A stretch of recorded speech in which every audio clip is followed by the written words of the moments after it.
We will stand for the flag salute. Because we have to do the agenda I pledge allegiance to the flag of the of the United States of America and to the republic for which it stands, one nation, under God, indivisible, with liberty and justice for all. And then you have to get them to approve this agenda anyway. And I will entertain a motion to approve the agenda. I make a motion to approve the agenda for the study session tonight. All right, and are there any discussion for that? Okay, not hearing any. Signify, if you were for it, signify by saying aye. Aye. And all opposed? Not hearing any, that passes. And we will open with, and I don't have my thing up yet, so. Just checking to see if I got anything new from Trevor. And we're taping here, so we are still waiting for one presenter. And we are, Yeah, so and we got new computers here, so we're. yeah, hopefully everybody has time to get signed in. Our presenter tonight is Trevor Carlson, the Managing Director of Piper Sandler, and who we use for our, as a advisor for public investing, for when we look at bonds, when we look at levies, when we looked at our non-voted debt several years ago to complete the stadium project. His firm provides us with the information we need so the board can make an informed decision. And they help provide the support that we need together with other counsel to do all the legal part of the paperwork related to those things when we file and those kinds of things. So hopefully Trevor will be here in just a few minutes. He is driving from the east side in Seattle, and there was some kind of a traffic accident on the Tacoma Narrows Bridge. So you do have in front of you some documentation that you had a chance to look at ahead of time. Trevor did make an update today. Primarily, that information affects a couple of pages, but we were waiting for the numbers on the update to the assessed valuation of properties in North Mason School District. That usually lags several months behind when they do that assessment in November, in the summer into November. And he'll have all that much more specifically than I do. But we did anticipate the property values in the district going up, and they've gone up a considerable amount, close to $600 million, from 3,481,842,612 to, where's the other page? 4 billion something. I had it here a minute ago. So to obviously a big change that impacts what happens to our taxpayers when they get their bill, because it's based on that total amount of property value, and the dollars per thousand is based on how many thousands we have in the community. So when we did our levy, for example, and we were saying it was going to be 136, I think originally, per thousand for our homeowners in our most recent levy, and you can see in this document it's down to 111 right now, and it will go down again with that new valuation. So that has an impact on what our homeowners have to pay. And of course, if your house goes up more, then instead of paying $100 per 400,000, you're paying $1 per 500,000. So it does go up a little bit, but the amount we're charging per thousand goes down. So there's a little bit of balancing that happens there. So that's really what I'm hoping he's going to be able to explain in great depth tonight, is what that impact is on the decisions that we make as a district. Because about a year from now would be the time when we would have hopefully been successful with a bond, or I mean a levy for our district, an operating levy. We keep changing the names of them, but an operating levy. And potentially also we need to talk about bonds. And, you know, when we had, right before the break, the department, WASDOT had an open house up at the high school to share where the plans are for the Belfair bypass. And it was a really, really good event. It was very well attended, and they shared a ton of information. I have to say, they shared the most complete set of information I have seen them share about that ever. And so there was really a lot for people to respond to and look at and ask questions about.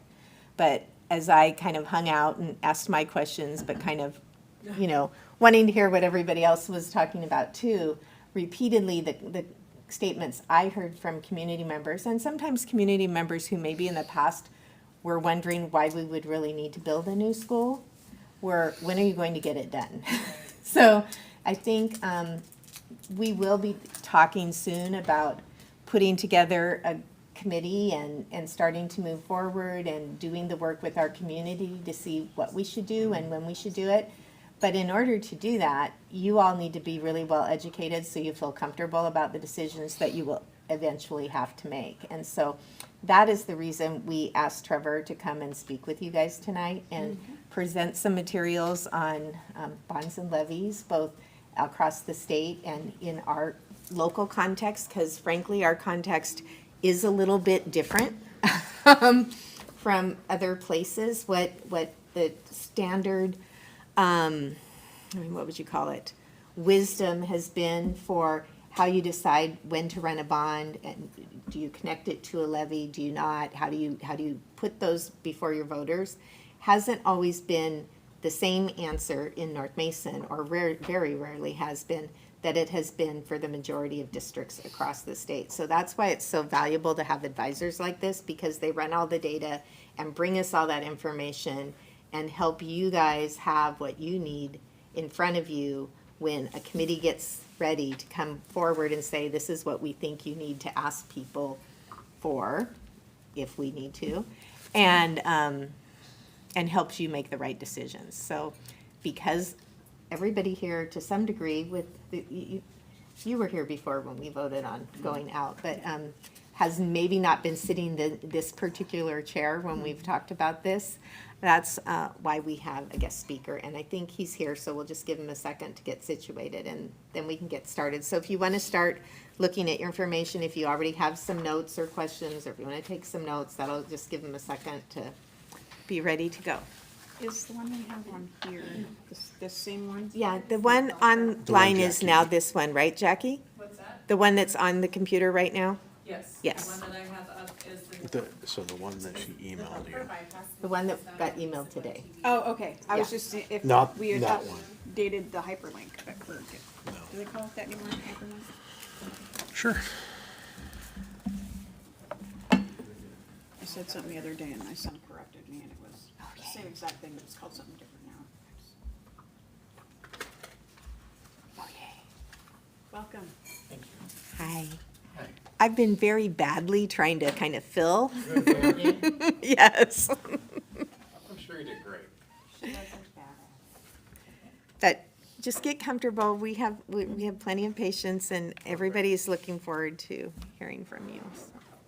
There's nothing better than rolling in, seeing the presentation on the screen from the parking lot, knowing Awesome. that I'm tardy. No, we understand. Thank you. It's all right. Can you, Yeah. So again, guys, I want to introduce Trevor Carlson. Trevor is the Managing Director of Public Finance Investment Banking with Piper Sandler. He has been our advisor for years and years and years and advises districts across the state on how to make the right decisions for using the money and getting the money they need as school districts. So we're really pleased that he has the time to come and do some education with us, since we have some new folks in the room to this role. great, Okay? thank you, Yes, thank you. appreciate it. Can I stand? Yes. Thank you. I've been sitting for a while. I was commiserating with my business partner on the way over. I've been doing this 20 years. This is the second time I've been late to a meeting. It's not okay. in my repertoire to be late to meetings. And he was texting me back saying the same thing. He's been doing it 25 years and he's been late to 2 meetings. So left downtown Seattle at 3 p.m. Good times. Oh, wow. So thank you for the kind introduction. Very thorough introduction. Thank you very much. And I'm going to grab my water. Are you controlling the slides in the back? Okay, gosh, you're so good. You're so good. Sorry for the last minute update. I gave some updates to Jackie early this morning because the election that was held on February 13th was just final. We did ran the numbers this weekend and updated some slides, so I wanted to make sure it was all up to date for you. Really, education. Let's try and build some foundational language that we can use to build and go forward, and really just ask any questions. Happy to respond, and I'm 100% transparent. If I don't know the answer, I will tell you, and I will circle back and find out the answer and report back. So with that, again, please be interactive. Please interrupt me if you have questions. But thank you again for having me. So as Superintendent Rosenbach mentioned, I help school districts finance projects. I work for a firm called Piper Sandler, and we've been doing this for a long, long time. And I've helped the school district through a couple election cycles and the issuance of debt a couple different times over the years. So with that, really just kind of a potpourri of topics here, just again to try and make sure that we're speaking the same language. Some of these are going to be for your reference only. I will not spend all day talking about election dates. They're there in front of you.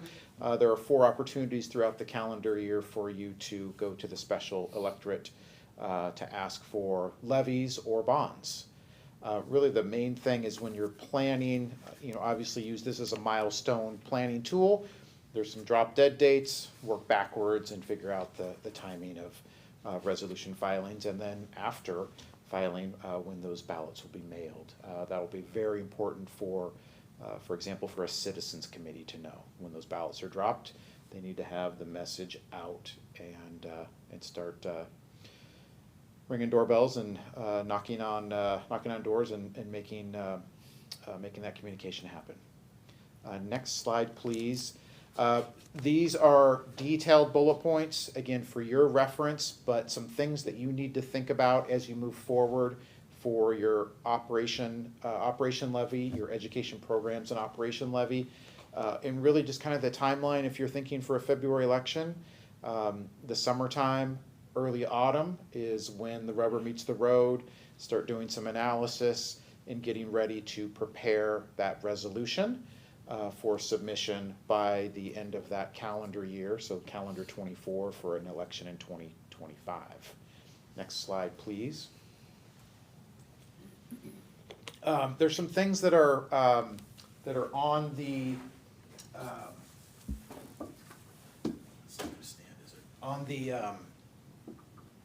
some of the milestones that you need to work through. Explanatory statement. Your bond lawyer is also your guidance from an election perspective to help you write the resolution. These are going to be on the ballot. They're going to be approved or commented on by the county, so they need to be buttoned up and correct. At the bottom of that slide, November, adoption. Thank you for scrolling. And next slide, please. From next couple slides look at bond election results in all kinds of in different levies and the passage during the opportunities you have from a calendar year perspective, those 4 tries. February, April, August, November. And the bottom portion of this graphic looks at bonds that have passed during specific calendar years, going all the way back to 1992. Kind of one thing to note to kind of put this into perspective, on a long-term basis, about 40% of bonds on any given ballot have passed. So if you kind of eyeball that graphic at the bottom, 2012 through 2019, at or significantly above long-term passage rates, trailed off dramatically starting in 2020, and sprung back just a little bit here in 2024. So 7 out of 21 passed, where those last couple of years in 22 and 23 were very minimal. In 21, for example, no one tried, right? There was not a single bond on the ballot in the state of Washington for K-12. EP&O election results, similar type of a graphic, February, April, August, and November, and the passage rates associated. It was nice to see an uptick in February of 24 for the overall passage rates for operating levies. A little bit of a slight downward trend there starting in 2019. What happened in 19? That was a big deal for you all. This is going to be interactive, so I will quiz you. McCleary, right? Some confusion over maybe some confusion over how schools are funded, and then obviously pandemic related things. Yeah. Before 2007. Yeah. We needed a 60% approval for levy. That is correct. Yep.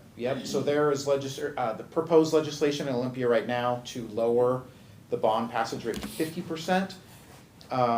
That takes a constitutional amendment. So this that 2007 was a constitutional amendment that it was enacted and started in 2008. So levies much easier to pass at 50% plus one. Don't forget about the plus one. Dixie, poor Dixie, tiny little district in eastern Washington, failed 2 weeks ago at 50-50. They didn't get that one. So nice to see a little bit of an uptick in the passage rates there. Capital project levies, and think of this as a levy like your operating levy that you collect on a periodic basis to fund maintenance, some remodel, maybe technology. So kind of that pay-as-you-go type of a program. Pass at pretty high levels. And again, look at that 2024 number, a little bit of an uptick there. So feels good to have a little bit more of positivity from the voters. We've seen, for example, like an Elway poll where for years and years, education ranked really, really high, if not the highest, for the priorities for the average voter. That slipped dramatically, and things like housing affordability, homelessness, crime, things like that have risen to the top, and K-12 has fallen off. And I think we've seen that to a certain degree in the local election results. Again, it's nice to see some more positivity in 2024. Transportation levies are really rare, but again, I'm all about transparency, so I'm going to give you all the data. Pass at pretty high levels, but usually districts utilize those when they're off the depreciation cycle from the state. So again, fairly rare. Just some examples, the real life passage rates for bonds back in 2022. 4 passed: North Shore, Bellingham, Highline, and Renton. Next slide will be only 2. That south would be in Pasco. Yeah, did I hear sobering? Was that a good word? Yeah, it's been, I'll use a different word, brutal. So 7 this last go round. And yeah, let's see here. This next slide here looks at operating levies and bonds if they're on the ballot by themselves, or the entire universe of passage rates, if they're on the ballot by themselves, or if they're paired together at the same time. A lot of questions I receive are, should we put both of them on the ballot at the same time? Empirically, there is not a detriment from putting them on the ballot at the same time, and those are the 2 columns on the far right-hand side. In the middle is standalone. On a EP&O by itself passes at 92.2% by itself, 43.2% of the bond by itself, and the entire universe, whether or not they're paired together or not, are the data points on the far left. Again, community specific. You need to have your finger on the pulse of your populace before you make these decisions. Same type of graphic to illustrate operating levies and capital levies, whether or not they're the entire universe of passage rates, whether a standalone election item or if they're paired on the same ballot. The significantly higher passage rates for that yellow bar, the capital levy, if they're paired, but I'm not gonna go out on a limb and say that's what you should do. Again, I think it shows that it's usually not a terrible thing to do. One data point, Tahoma School District a couple weeks ago, the final results were Friday. They passed their capital levy, but failed their operating levy. So there can be, there's been some things in the newspaper, you can Google it. I'm guessing that had some impact on Tahoma's operating levy, but it is curious to maybe conclude that the maybe some lack of distinction between the two asks. Okay, so communication is needs to be crystal clear. These are your bond election results. At the top, bond elections, passage in April of 13 for 49 million. Some tries before that were not successful. The capital projects levy from 2009, and then your operating levy results from the ballot box, successful November of 21, and expiring at the end of 2025. This is ours. Yes, this is you. Yep. Yeah, so that bottom chart is our levy, so that's why it goes through the end of 25, so we would go on the ballot during 25 to start a new levy collection in 26. Yeah, so think of, make the distinction between fiscal year August 31st as the school year runs. Taxes are collected on a calendar year basis, so there's a little bit of a mismatch of timing. So if you receive approval for an operating levy or a capital levy on year 1, you're not collecting until year 2, so there's a delay there. Tax rate history for you. This is North Mason School District, going back to 2002, and tax rates or millage rates, the dollars per thousand that are collected. And this is really just a byproduct.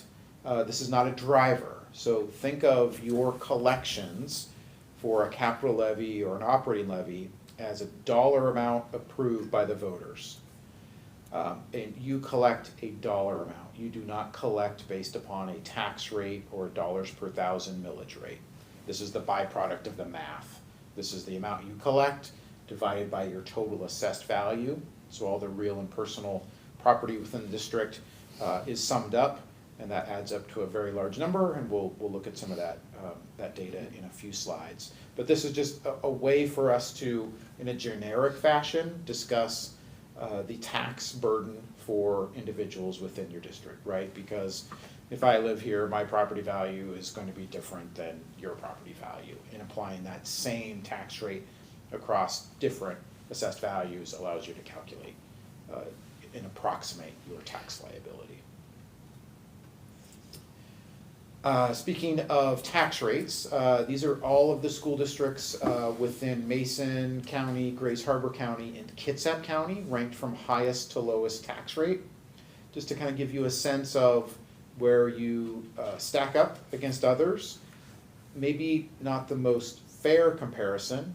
Think of your assessed value as obviously spreading that burden across a bigger pie, for example, compared to, let's just look at one line above you at Southside, right? Order of magnitude less, that same tax rate applied to their assessed value is going to generate less tax collections, for example. But if I don't show you this page, you will ask for it and I'll have to send it to you the following day.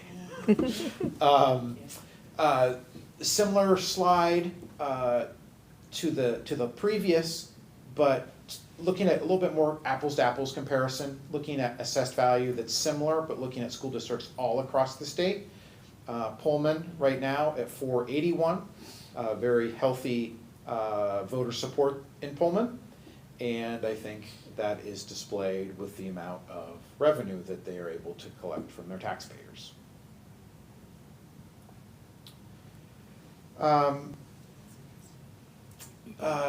The next slide is an overview, just talking a little bit about some of the mechanics behind bonds, capital projects levies, EP&O levies. So think of bonds as a long-term mortgage, if you will. Right, you're borrowing on behalf of the taxpayers, usually for a time period of 20 years, a long time, to fund major construction, a la 2013, right? Things that are gonna be long-lived. There's a long set of debt payments associated with that. And there's a couple of reasons why. Number one, that cash is generated up front, so you can go build what the voters have approved for you to build. And then those taxpayer impacts can be spread out over a long period of time. So conversely, you could ask me, why didn't we use a capital levy to remodel the schools? Capital levy can be approved up to 6 years. So think of that, even though it's not debt, let's just pretend it is. That collection can only be 6 years. So if you need $100 million, the payments spread out over 20 years are gonna be substantially less to you all that live here on an annual basis than if you decided to take 100 million and split it up into 6 chunks in a capital levy, much higher collection rates, okay? And the downside of doing a capital projects levy and something like that is you would collect those dollars over a fairly long period of time, like 6 years, a lot of construction and inflation risk associated with that. So the beauty of my business is I never give you the right answer. I give you kind of a spectrum of possibilities and we decide where to go. And the last line there is non-voted debt. You have a small amount of non-voted debt on the books now, and think of that as a personal loan. That's ultimately backed by the full faith and credit of the school district. So really what's on the hook is the general fund, but since there's capital project levy collections, you can utilize those to pay the principal of that non-voted debt, and that was by design. How that We've came to never be. ran a bond and levy together before, have we? Or not for at least In the this last 20. district, I think from a previous presentation that we had from Trevor, we haven't done it successfully, running them together. If you But scroll, can you scroll back to the, just keep going. But even now, for the Right there. timeline to be able to get prepared for a bond, we have a levy we will need to run in 2025. And the steps in the D process that we have to do with the state, we would not be ready for that by February of '25. For a bond. For a bond. Yeah. So we're gonna run one and then another in the same year, or? Well, we're going to talk about when would be the right Okay, time. Right, This is to make sure you guys have all the background. right. So when we start talking about that, Trevor can go really deep with you. Yeah. Yeah, Yeah, Yeah. There's gonna be a lot of questions. Mhm. for sure. yeah. So, going The back to. pre-education will be our focus, of So, course. Jackie, can you go back to that slide you had? Right, there. Yeah. Is that 13? So trying to find a year where we ran it at the 09? same time. Yeah, so '09 passed the operating levy but failed the bond in February, both in February. Can I ask, this is more for Dana, although this was a long time ago, so why is it that we don't often go for the capital levy? I mean, I hear you where it has more restrictions. Is it less popular for districts to go for a capital levy rather than a bond, or? Well, depends on the size, that's really the driver. Because for a capital levy, if you need a significant amount of funds to tackle, let's say you need to build a new elementary school. that It could won't cost- cover that. Yeah, right, you would have to, let's say that's 60 million, well, just make up a number.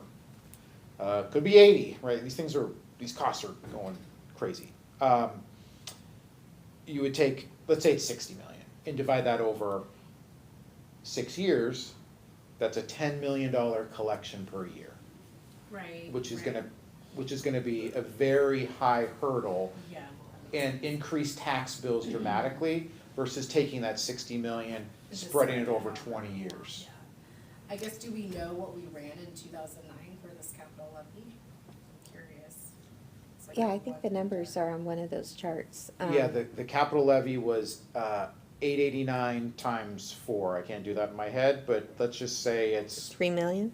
yeah, it's close to, it's less than 4. I'm curious what we used it for and like what our messaging was. Yeah, and we would have to look that up, because that was definitely before my time here too. But, you know, typically that's like technology, if you need to make a one thing we would probably discuss right now, looking at next year, is do we need to run a tech levy in addition to the EP&O levy? And that would be how we might look at that. I think districts, maybe ours, have looked at things like a roof needs replacing, Yeah. so it's $1 million, couple million, it's not a whole building, or Yeah. some upgrades that need to happen, you know. Yeah, that, sorry, go ahead. Oh, no, I was just gonna say, in our community, I think we're just gonna have to be rock solid in identifying and clarifying and communicating, this is what this one is for, this is what this one is for. And even, maybe even laying out to them like, hey, don't be surprised when you hear us asking again in a couple months, this is part of the long-term plan. So. Yeah, and I don't think that that's, happened in 9. that's part of the design with having this discussion tonight, and then next month, I think next month, we're gonna have a discussion about the D process and the work we've done, kind of the preliminary work on looking at the condition of our buildings. Right. Because we want to give all that information to the community very clearly as we go forward, because we need to not have a just-in-time discussion about, okay, we're running a levy right now, you need to focus on this. We have worked really hard in the last 10 years to build transparency with our community, and that they can trust that we're sharing everything we know, and so we need to keep doing that and get even more detailed, you know. We'll also be having to have a conversation at one of our upcoming meetings. I'll probably put it on the agenda next month after the other study session during the meeting, but we have an update from Flow Analytics on our demographic plans, which will impact what we're looking at going forward for bond and stuff too, so. Yeah. I think it's somewhat out there, but also looking up on when they look at their list of things that say school money on our taxes, pushing that out there kind of ahead of it helps people understand that we're not the ones asking for 5 different ones.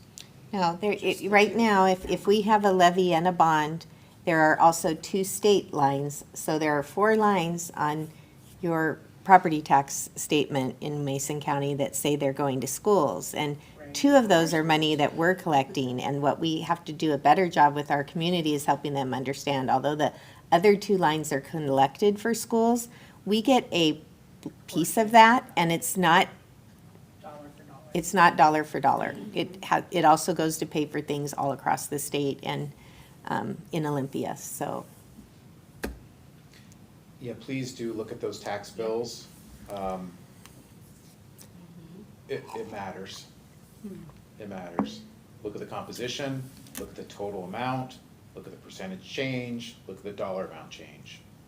I haven't gone to your county, but lots of counties, you can pull up 5 years of history and you can see what happened to your tax bill, your neighbors, and do a representative sample. Because that will inform you as to what people have experienced. Yeah, thank you. Yeah. Jackie, can you go backwards one slide? Sorry, forward one, sorry. Right there, thank you. I did not cover a couple important pieces here. So on the bond, you need 60% yes vote to pass. It's a big hurdle. You also need 40% validation. So 40% of the individuals that came out at the last general election need to vote. So you have to have a critical mass. Yeah. It's not a problem. I see the nonverbal communication from Director Thomas. validation, so think of the turnout, right? What's an average turnout? 30% of the voters turn out? Yeah. Okay, so 40% of that 30% need to come out. It's a hurdle. You need to be cognizant of it. It is not problematic. It has popped up once in the last 30 years. I mean, is that why, do people not run a levy or a bond, I'm sorry, in February, because it would have to have been based on the November, or it goes off of the year before? It's the year prior. Oh, okay. So even during, I would argue we've had some interesting presidential years the last couple go-rounds with a lot of Let's say that. Passion. passion and turnout. So the next year, every single bond is based upon 40% of that number. And Okay, it's not, I see. there's not a wholesale failure of every bond that goes to the ballot Yeah. because of validation. So it's not, it is, again, over the last 30 years, it's happened once, Where what? where validation was a problem. There was a big snowstorm, the mail carriers didn't pick up stuff, people didn't vote, and there just wasn't there wasn't a lot of turnout. It was Renton School District, I think it was 2018. They came back in November and crushed it with higher yes vote. Okay. So it's something to be cognizant of. It's a rule, you've gotta follow that rule, but it is not a problem. Capital levies, transportation levies, operating levies, no validation requirement. That was taken away in 2008 with that constitutional amendment. 50% plus one. Okay, forward one or, yeah, right there. So your debt capacity. So in the Constitution of the state of Washington, it talks about debt capacity. So I don't have final 2024 values yet for your county. We're in the process of starting to collect all that and create a database. So your certified 2023 bond assessed value, let's round it up, $3.5 billion. So the assessor counts every piece of property within the district's boundaries, adds it up, $3.5 billion. 5% of that is the maximum amount of debt you can have on the books. That's not true, let me back up. That's the maximum amount that you could sell within that calendar year. It's a better representation of what that number means. So your total statutory capacity is 174 million. Take away the debt you have on the books. Voted debt, 43. Non-voted debt, a couple million.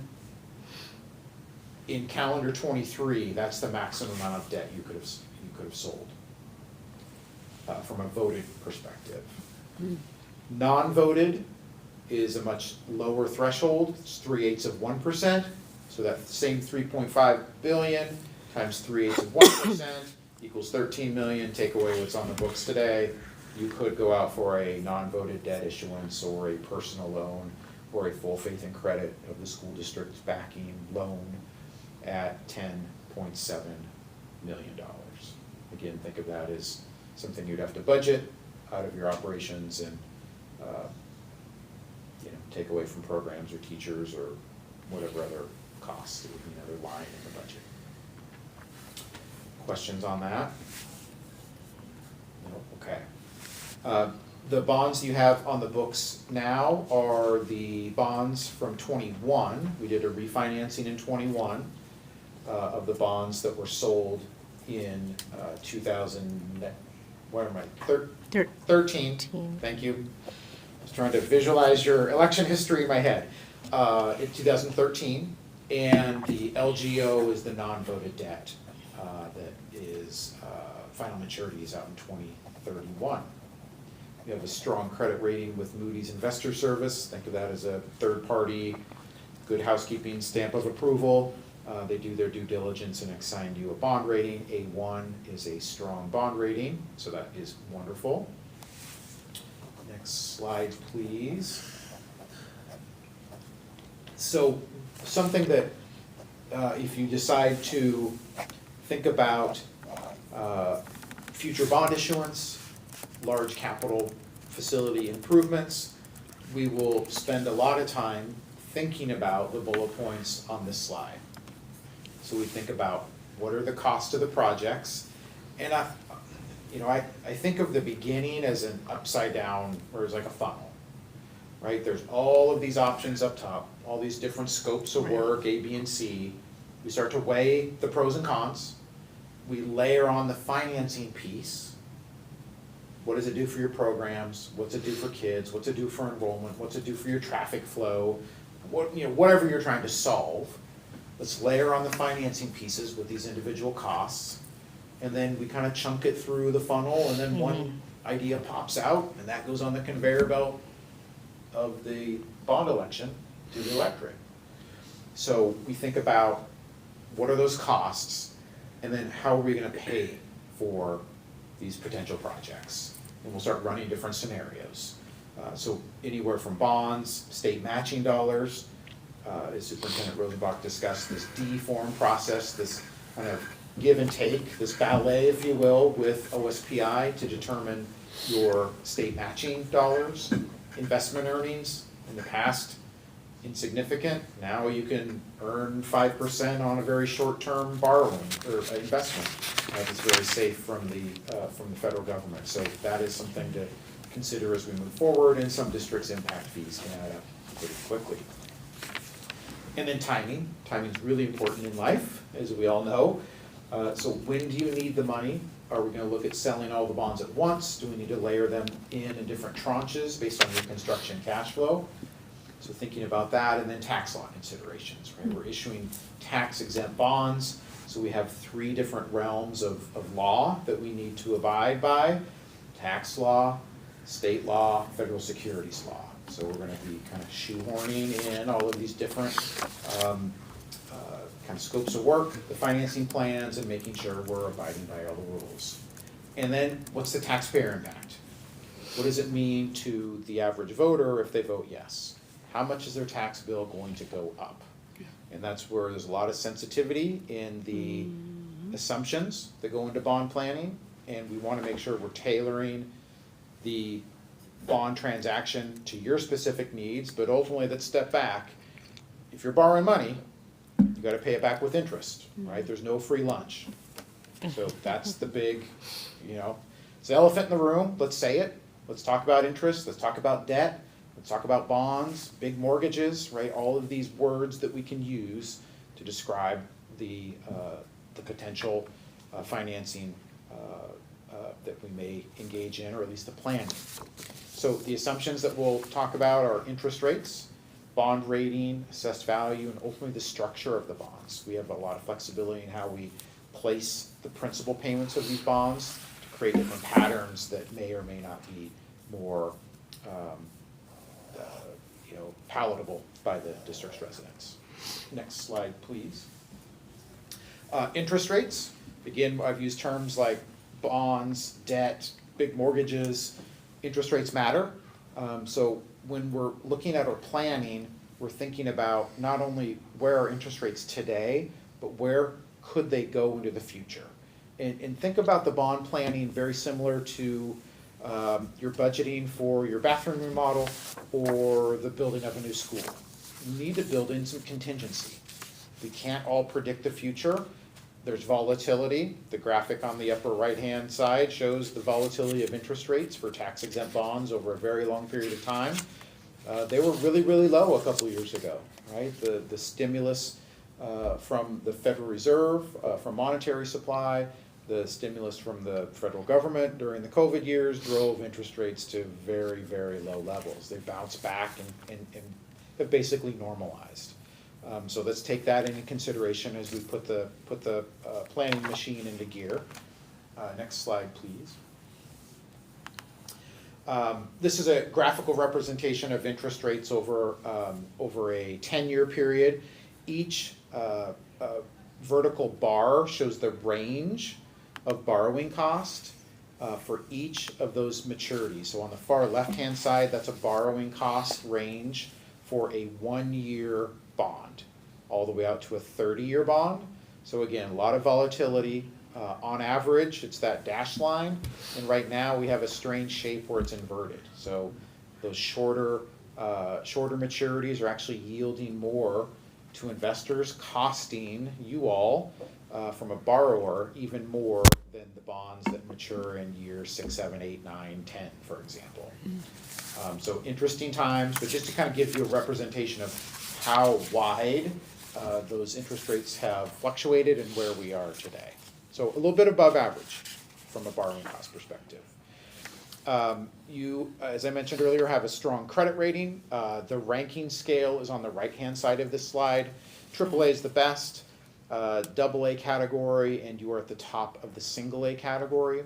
All of those rating categories that are listed there from the BAA level on up are all investment grade. So again, a very strong credit rating. A lot of the things that go into the credit rating are outside of your control, like the size and diversity of your economy. One thing that they look at is enrollment trends outside of your control.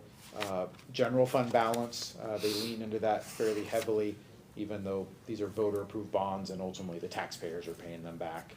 Your general fund is technically still on the hook. It's a metric that they will utilize. They last updated that rating back in April of 2023.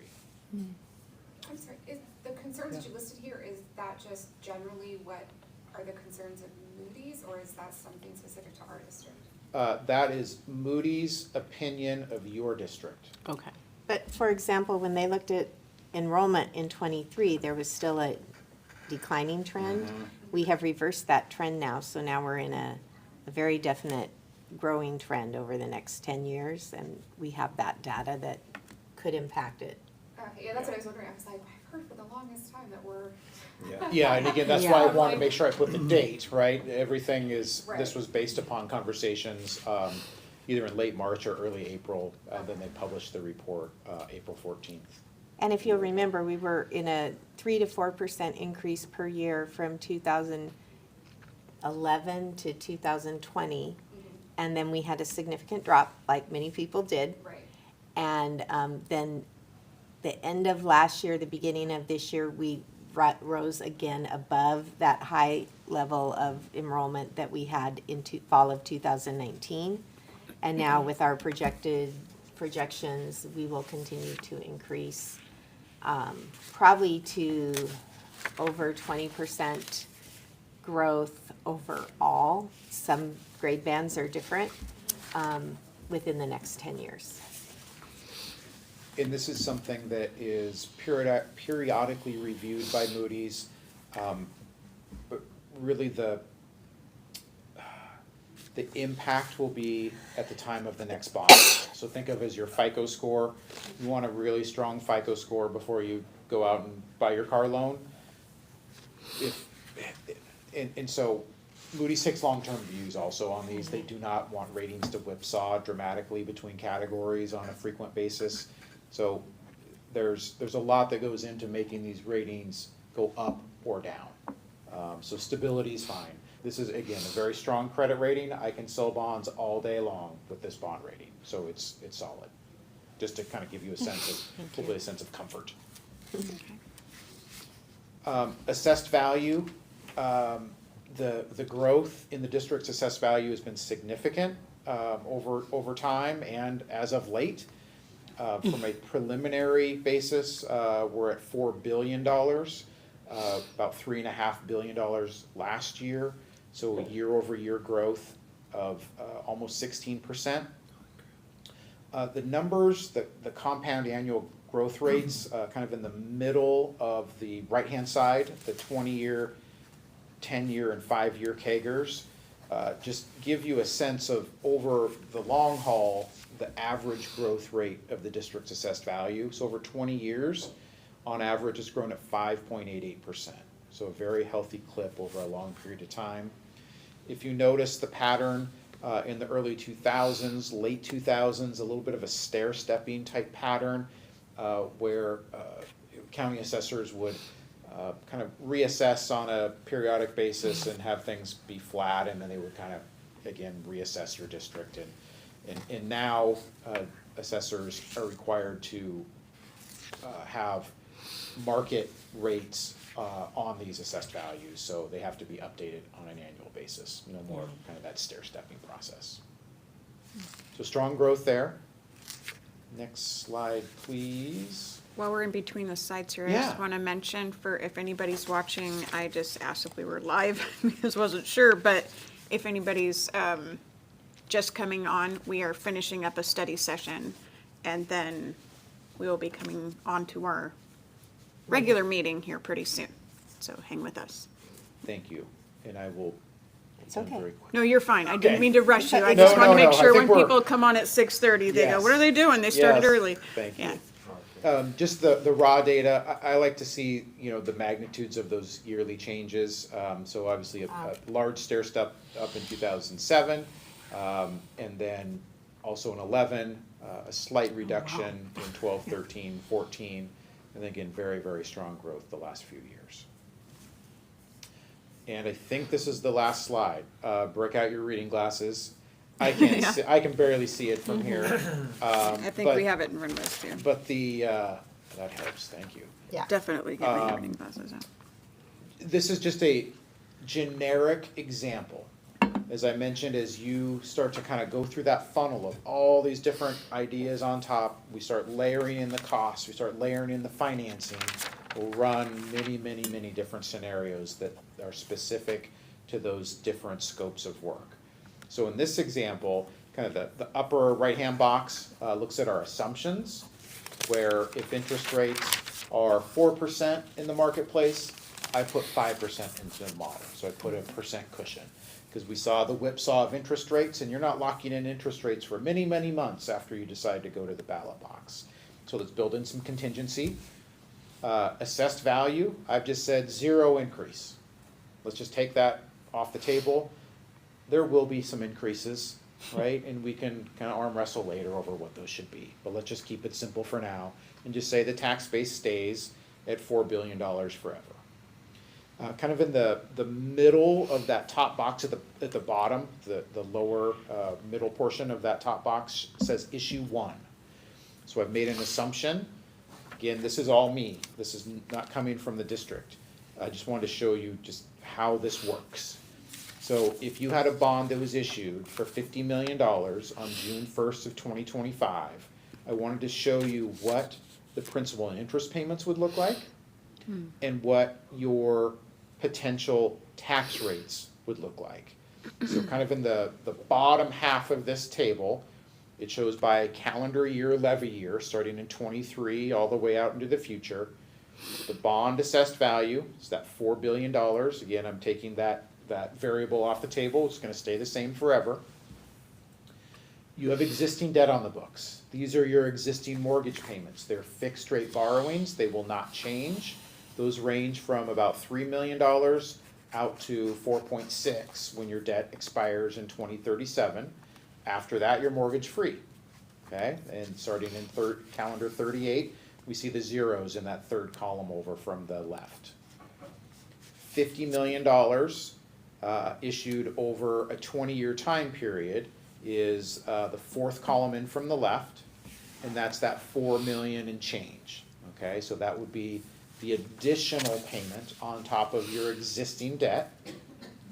And then the next column is adding those two together. I have your EP&O levy in there going out through 2025. That's another assumption that we will build and fill in.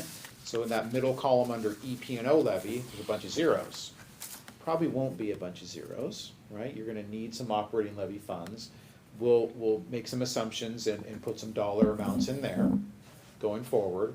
But really, what I wanted to show you is the box, the yellow box on the right-hand side. So your existing debt, you have tax rates of anywhere from 80 cents to $1 and change, $1.15. Okay? And again, this is showing 0 assessed value. So this is hyper conservative.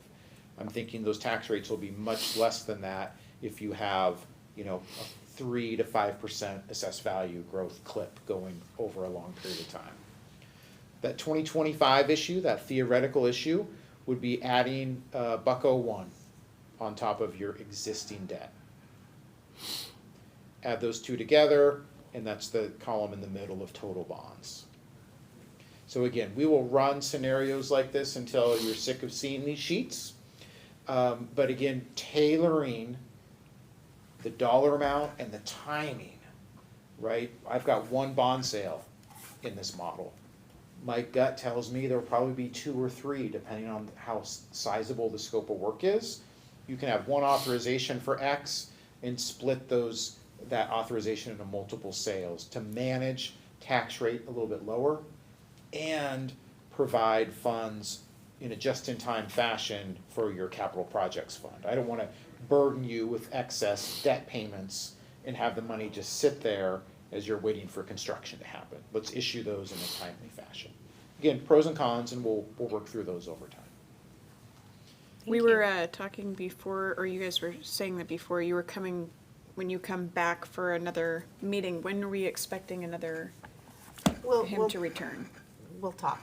Okay, okay. We haven't set something up yet, but Okay. we have some time, and Yeah, we'll, like, as Trevor pointed out, if we're gonna start wanting to prepare for our levy this Right. summer, late spring into the summer, so we're good to go, and we're having all those conversations and answering all the questions. Yeah. And as we're building through that, we will be also really working on that citizens committee and talking about, okay, what do we need to do with new building? very good. And I like what Director Thomas said, this is part of a long-range plan, right? There are things that we are thinking about, there are needs that we have, and we're being methodical about tackling these opportunities.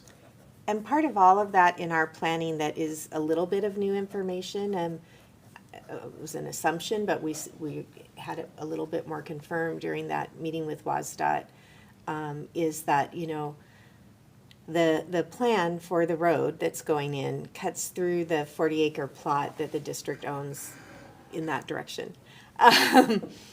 And because our intention has been to potentially place our replacement elementary school or an elementary school or another school building on that plot, that changes or enhances what the state has to do as far as making us whole with replacing that land. So we're gonna have to do some work around that, working with WSDOT, and then selecting a place, and all of that is part of this new stuff too. So that will, that's why this is really a So many lot to talk pieces, about and yeah. a really long range. I love it. We've got a lot to look forward to. Yeah. but, Yeah.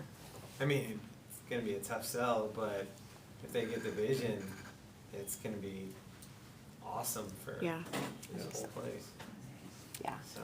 It's gonna be very good. Sorry, old friends, wow. Yeah. Nice, right? Yeah, Yeah. Hi, guys. our corner of the small world. I think we need to wrap Is up. that my last slide, Jackie? Yeah. Okay, Yeah. thank you. I have a hard copy, I should have brought out my hard copy so I could. Oh, Crap. here. No, I'm good. A lot to digest.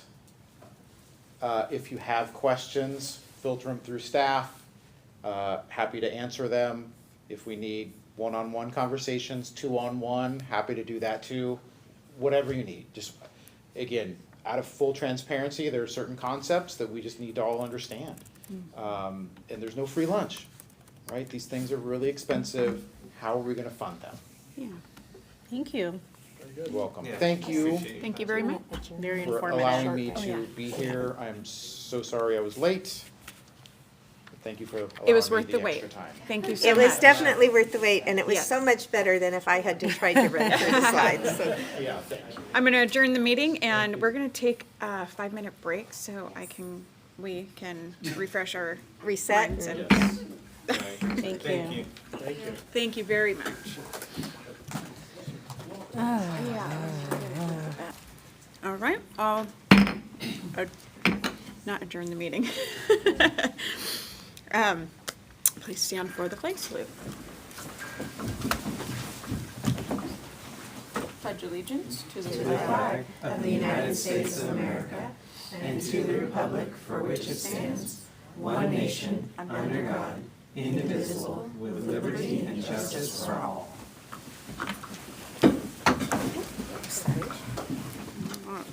And I'll entertain a motion to good, there it is. approve the agenda. I'll make a motion to approve the agenda as given. All right, any discussion? Okay, not hearing any. All for it, say aye. Hi. And sorry, I should have started with my students over here. How about you guys? Aye. Okay. And all opposed? Not hearing any. That passes. And, my computer's warming up here. We are on to, public comments. Do we have any of those? No? Okay. And then, on to our student board member comments. Give me first. I want you to start. I was just gonna mention that I've been getting more involved in trying to promote more senior class activities. I know that for a lot of them, school can't be directly involved or whatever with them because then they have to have chaperones and stuff. But I was looking into doing like a senior paintball thing. Of course, we would all like get our waivers signed on our own and Thank you. stuff. But I was looking into that. I'm shooting for April, and I did a poll in our class group chat. Over 20 people, almost 30, said they would be interested in participating. So I think it could be a really fun day for us. Did you say a 20-30 person group chat? No, we have several. I think we have almost the entire class, at least 2/3 of the class in a group chat. Oh my gosh. And then, it's bad at first. I don't want to say something, but it's pretty good right now. But I did a poll, and a lot of people who did respond said they would be interested in doing it. So hopefully we have a good turnout in April when I finally get the day scheduled. So when I was elected as class president, one thing I wanted to do was get more class activities really done, make senior year special, because normally they do like sunrise, sunset, skip day, and slow, and that's like it. And I wanted to do something different and do more than just those. Good. For me, the only really big thing is that the girls' bathroom in the high school is getting vandalized, and it's constant. And I know from last year we did the murals, and so the outside of the bathroom is fine, but it's the inside of the stalls that keep getting vandalized. And today, actually, the upstairs bathroom got closed, and one of my teachers said for a couple of days, most likely.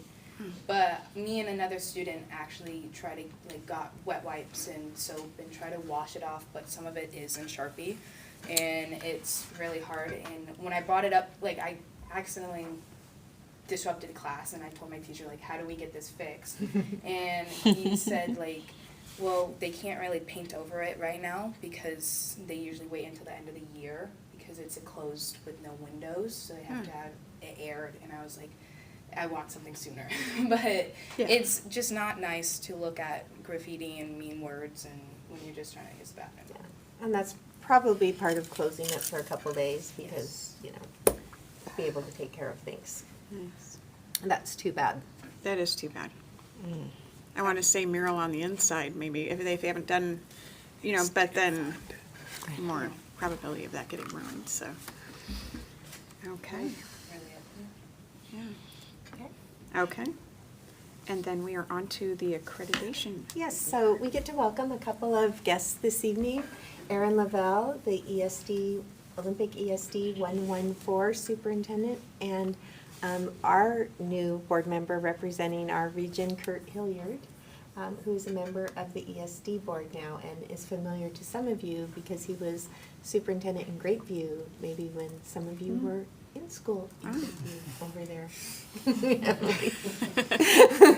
Not me. Not you, one of our student board members. All right. Hey, good evening, everyone, and thanks for having us here today. As Dana said, my name is Erin Lavelle, superintendent of OESD 114. For those of us that haven't met, we are here today to really recognize all of the work of the staff, parents, and students of North Mason High School for their accreditation. And this would be for the status of now the next 5 years, because they actually achieved this last school year, but from 2023 to 2029 through the AESD accreditation process. And if I could just take a moment or so just to talk a little bit about the AESD and what ESDs are for those in the room. The ESDs are the regional service and support organizations serving early learning through K-12 systems. There are 9 ESDs statewide here in Washington. Olympic ESD encompasses 4 counties, including the north end of Mason County. We have 15 public school districts, 1 public charter school in Bremerton, and we have 2 tribal compact schools, so kind of a really unique region. And of course, our furthest out district is out in Neah Bay in Clallam County, and it's about a 3.5-hour drive around, so big broad area. ESDs are governed by a board of directors, which now Kurt is a member of. They're elected by all of you, school board members from around the Olympic region. And ESD just had elections in which Kurt was able to join us. We had a former board director from here, actually, Art was on our board here most recently. So On the ballot. or Whiteman, yes.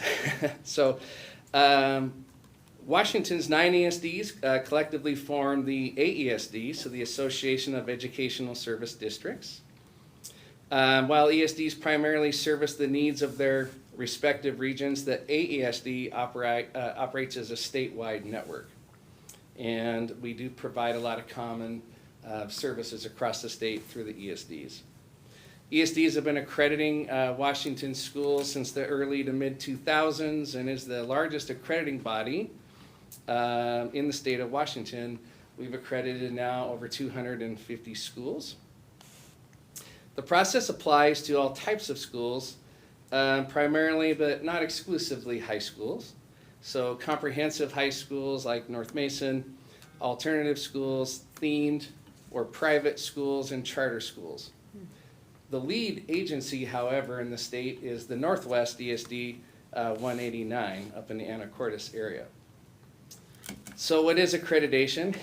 Historically, accreditation was kind of a required bureaucratic process, if you will, that provides an external stamp of approval on a school based on certain measures of questionable relevance. So in the old days, it was things like how many books were in the libraries and qualifications of staff, etc.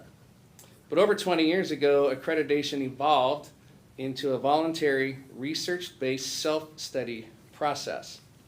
So the goal is still to communicate an independent external standard of quality that creates a valid, credible reputation for the school and the community that it serves.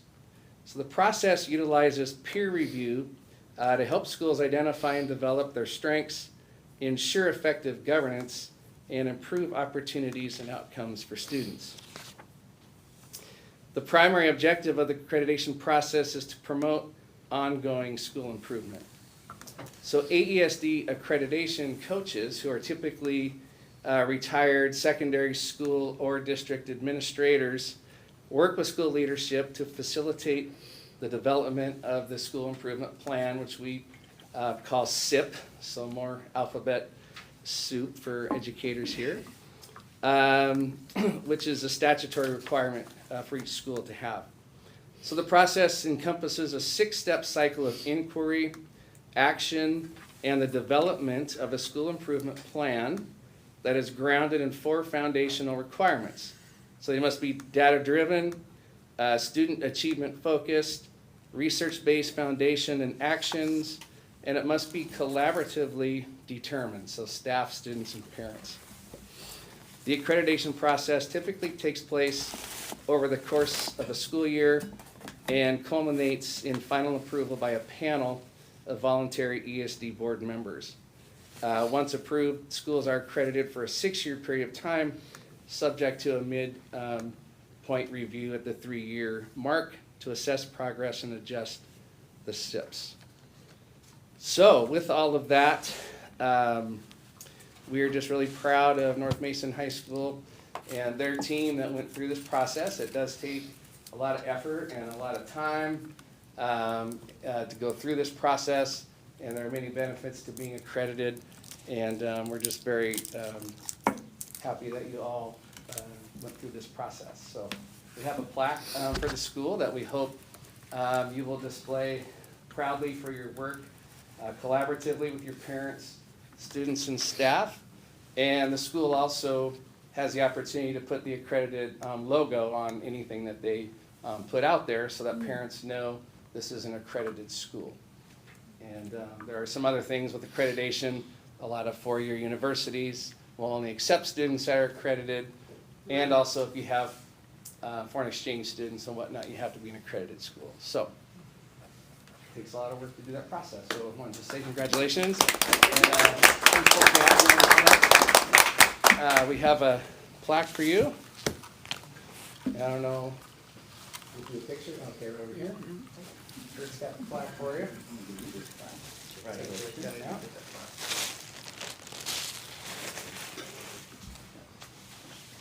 All right.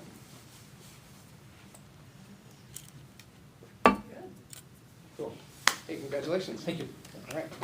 Thank you, and thank you for the time. Just want to give a little background there. Thank you. Thank you. Have a great Thank meeting. you so much. Thank you. you. Have a good Thank evening. you. Thank you. All right. And I went forward and stood up here. And I will move on here to the consent agenda, and I will entertain a motion to approve consent agenda.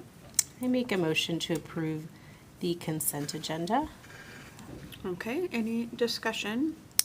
I had a couple things. Is the yearbook club, was that at Sand Hill? I noticed Jason's signature. Just okay, just making sure. And then I noticed a couple line items in the not the payroll report, but just the vouchers for haircuts. And I'm wondering, I don't know if you can speak to that or. Yeah, I'm gonna let Chris. It was two different you that haircut information? places. Yeah. I can totally speak to that. Yeah. We used some money that was donated to the district over a number of years ago, specifically for McKinney-Vento students, our homeless population.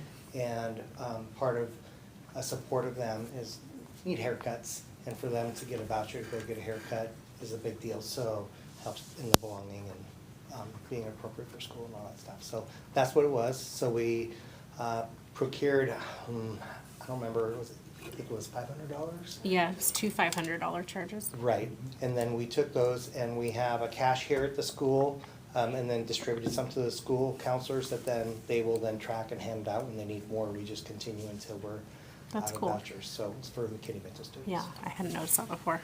Thank you. Wonderful. I don't have any other questions. I noticed we have a new policy here. If you wanted to say anything about that before we. Yeah, the new policy is one that we adopted. It is a new required policy, and it is to provide a performance-based pathway for high school graduation. Now, you know, when we have a new pathway that applies to the kids who will be ninth graders or who are eighth graders right now registering under that new pathway. So this is a way for students to prove that they have mastered content that helps them move towards graduation. So it's another one of those pathways that the state is making available to students to get to graduation. So there are some things that our teams and we'll be working together, our counselors and our teachers and stuff. So basically what this does is it allows students to create a product, and that could be a lot of different things. It could be, you know, what we used to call a portfolio, but that portfolio could be electronic, it could be a project that they do in the community, it could be a variety of things that shows that they have demonstrated mastery of the content in English, language arts, or math. And it has to be pre-approved, so they can't do a project and come in and say, here you go.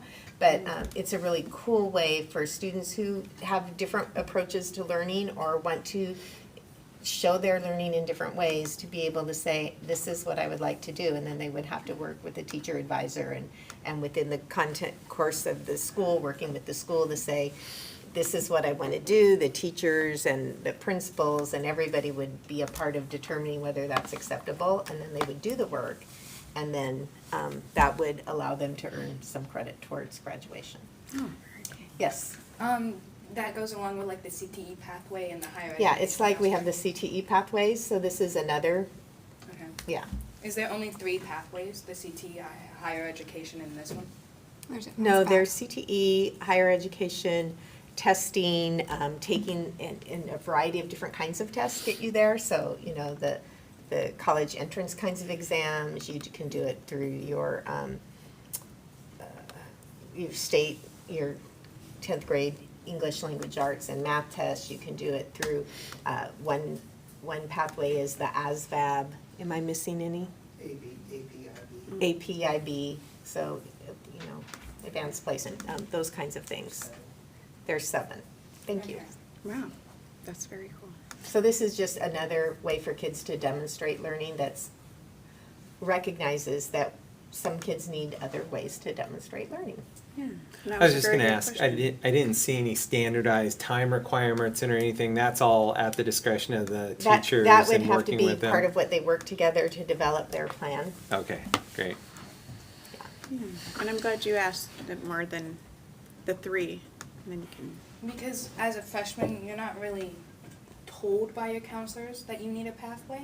Oh. So for me, actually, I'm working on my pathway my senior year. Oh, So I think that if we were to tell our freshmen and the new incoming 9th graders this early on, it'll be a lot more Well, beneficial. and I think that's part of the plan and what our buildings are working on right now. We have tightened up on some of the expectations of how students get that information, and so has the state. So part of working towards your graduation pathways now starts as early as 7th grade with actually information coming to you as early as 6th grade about the high school and beyond plan. And then the high school and beyond plan in the past has been not as intense and not as engaged as the expectations are for kids going forward, so that they will be doing more work with that and making sure that they're getting everything done they need to do to get there. One of the things is the tool that we're using now for high school and beyond planning,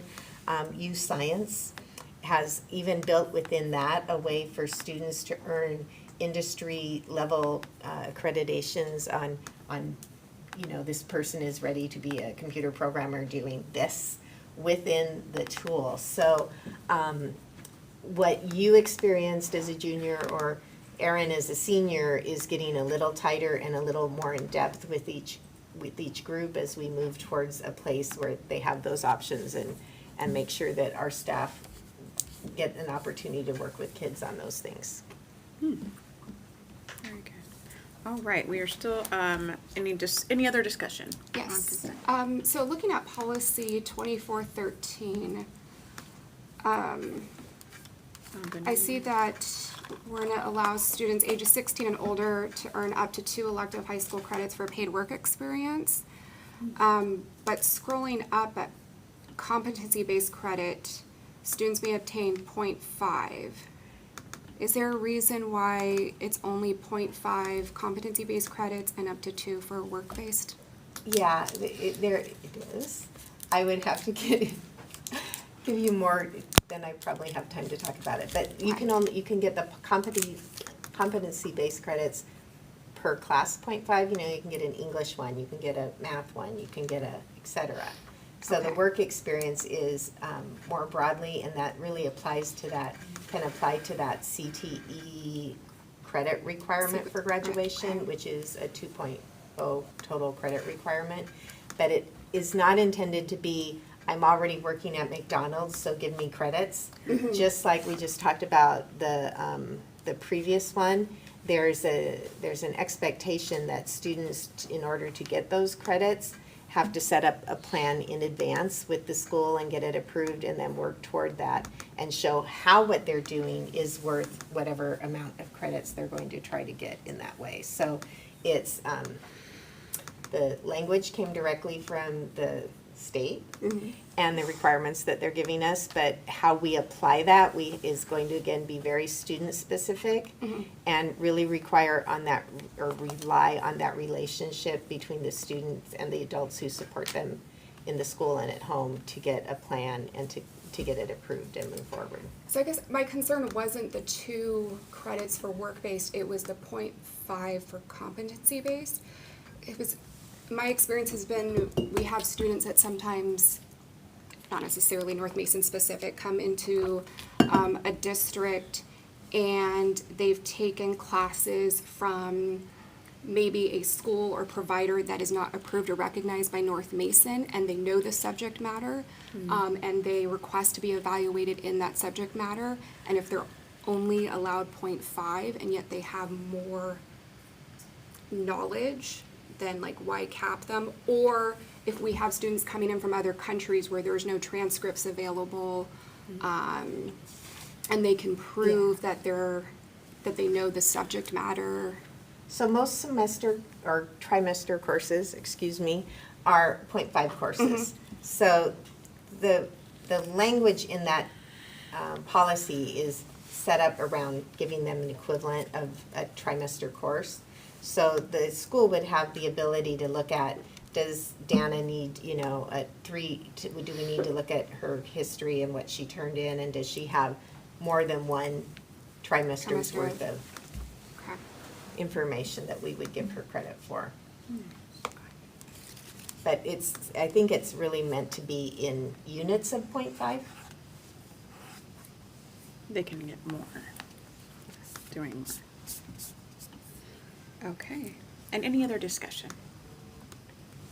Okay, not hearing any, I will ask our students, for, say aye. Aye.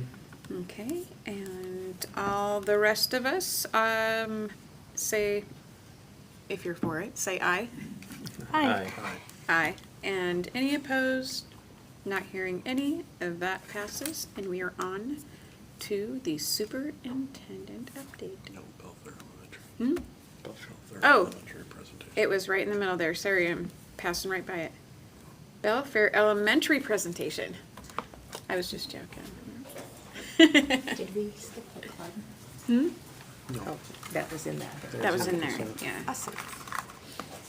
Did they want to talk about that in the consent? Okay. Hello, everybody. Welcome, new members. Thank you for being here and supporting our kids. I'm Jessica Collins, principal at Belfair Elementary. Christine Mark, assistant principal. Brittany Fournier, kindergarten teacher. And we, at the beginning of each year, sign up to celebrate something that's happening in our school that we're super proud of.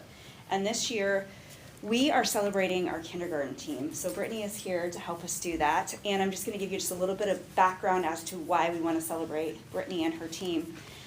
Last year, and you'll see some data here coming also. Jackie, could you go to the next slide?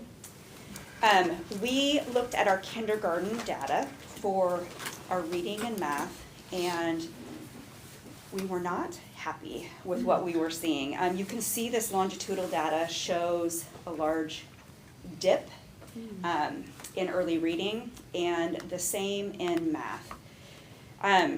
So we decided to set some goals around that. Christine and I have some personal goals around working hard at looking at data, examining data, ensuring that what we are doing instructionally is sound, how we're progress monitoring our kids is sound, and really making adjustments to what we're doing so that we make this data change. And we brought our kindergarten team in and said, we need more. Let's dig deep. They said, okay, we're gonna dig deep. And so I'm gonna let Brittany share their dig deep in with you, and then we'll point out the celebrations that we're seeing so far in our kindergarten hard work. Okay. So they brought it up to us, and we saw, we specifically were focusing on reading, and so we have to make goals every year. And in our reading, we decided that we didn't want to limit ourselves in like a percentage of saying, 80% is gonna be reading at our standards. Like that wasn't something that we wanted to do. So what we did was we looked at, we used FastBridge, which is our testing, yearly testing. And we looked at the risk levels that are through there. And we said, what we really wanna see is moving those kids from a risk level and to the next risk level and up, so until they're finally out of those risk levels. And so, I don't know if you can switch to, I think it's on the Next slide. next slide, yeah. Maybe, nope, that's math. There it is. And so round one, we have tiers in our win time, and our win time is what I need. And so it's really like a 45-minute chunk of time that we break out, and we do like a walk-to model. And so we were seeing in the very beginning, we had 41 students in our tier 3, which was like the low risk, high risk, and they are just not anywhere near, they came in not knowing any letters. And so we decided that was not acceptable, and so we decided to make a goal that students will progress through the kindergarten created phonics progression by moving through the tiered win systems and decreasing their risk levels as measured by FastBridge. And so you can see we are doing that, and it's pretty awesome. So we had 41 students in tier 3. At the very beginning, 13 were in that tier 2 and 11 were at tier 1. Tier 1 is they're making grade level. They're right where they need to be. Tier 2 is almost there and tier 3 is below. So round 2 we saw after doing a lot of intervention, mainly using our new UFly or Florida literacy.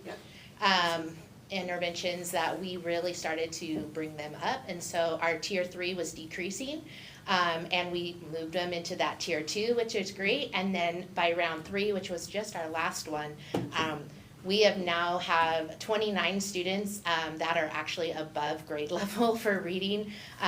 They are just, it's amazing.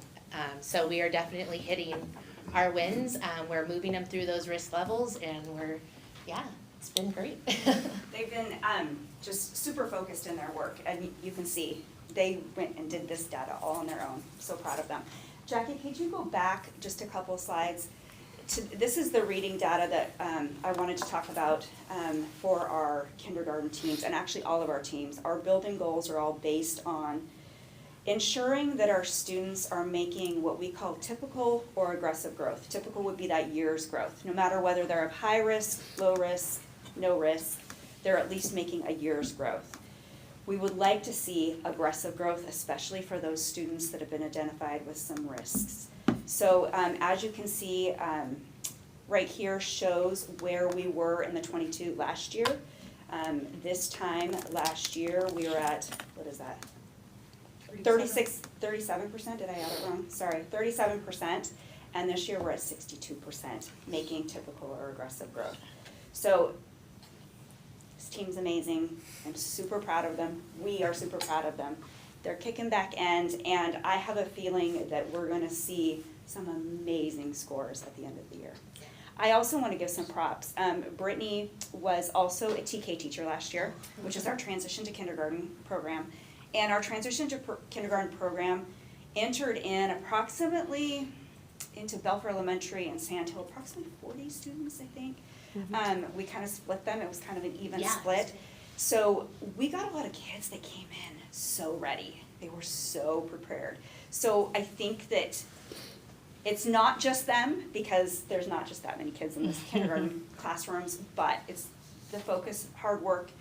She's also our instructional leader of our team, and she's just bringing that team to greatness. So I'm super proud of her. Super proud of our kids too.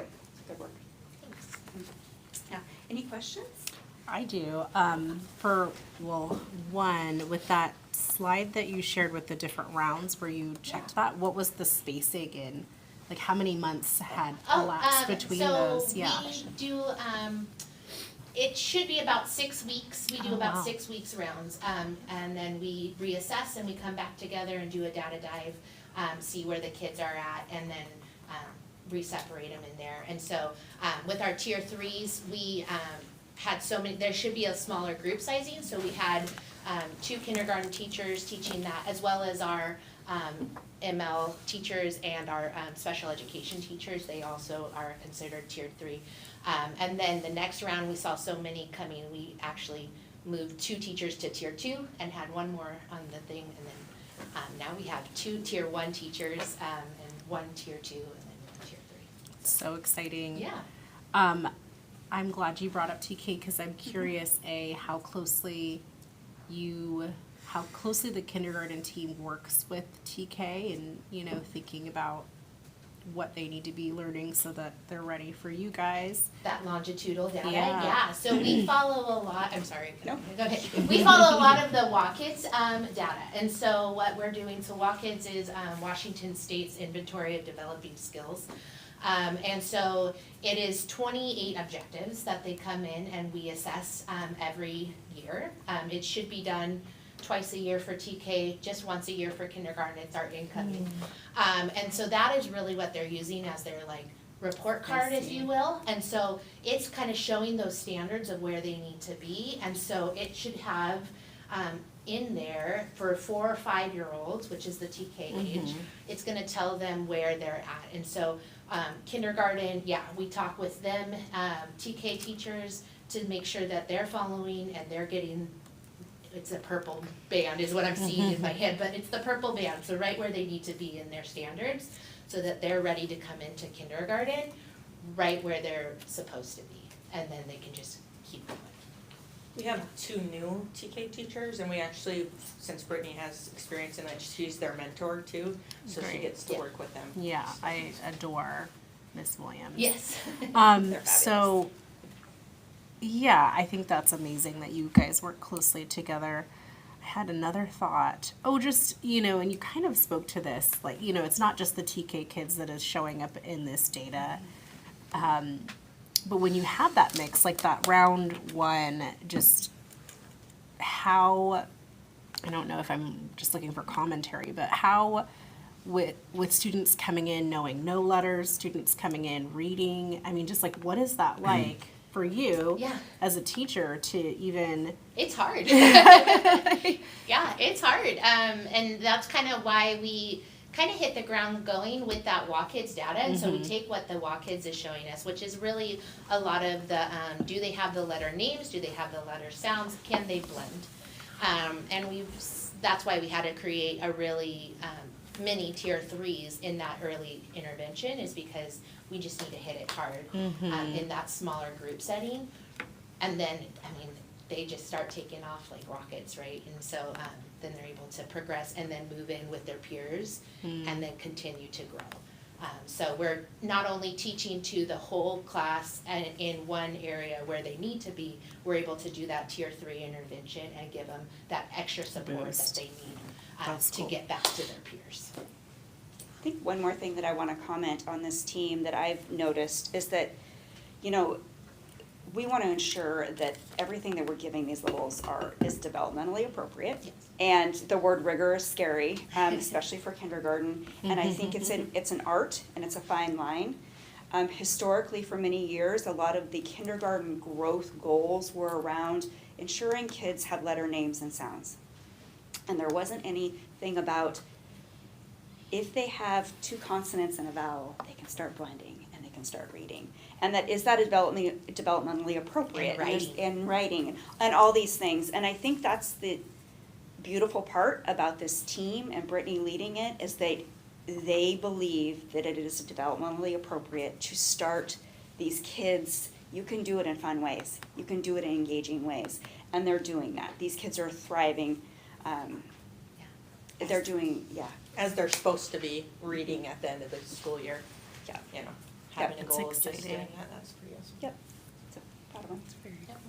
Are there conversations between TK team and maybe a couple of the preschools we have in our community? Like some sort of hey, this is what we're doing, so if you wanted to I do sort of- think that that is an area of growth, and I know that's conversations that we have, and that's always goals. Our goals is to get out there and say, hey, this is what they need. I think there's areas of growth even around our kindergarten registration process. We've started doing it earlier, letting families know, hey, this is what they need. If you could just rhyme with them, if you could just do that phonemic awareness piece, that part where they're listening and listening for sounds, knowing how to rhyme, I think being that read there's to. a really good partnership, especially because they're in the same building with the ESD. So they have their Head Start, which, Oh, yeah. so they're able to kind of align their own goals there, which is really nice. I do know that the preschools around have kind of had some shifts and changes, but they are coming along too in as far as like curriculum and accreditations that they're doing. And so once that hits, then that'll kind of be following along. They're not supposed to do Walk Kids, that's not something that they're legally having to do.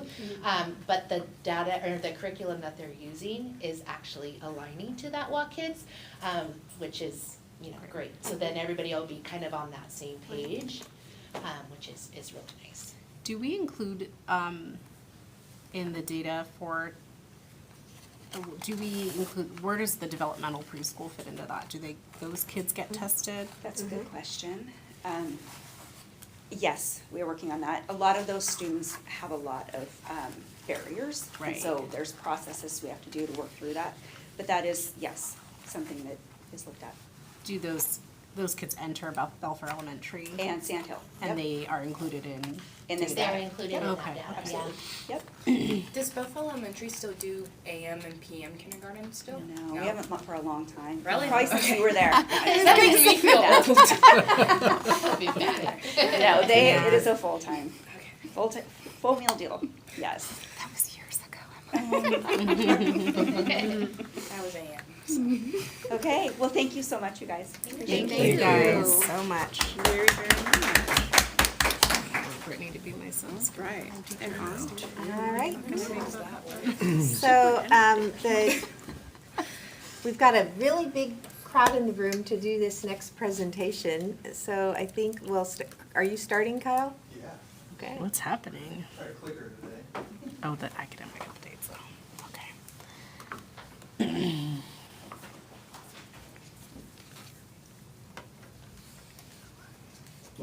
Kyle and Chris. Yeah.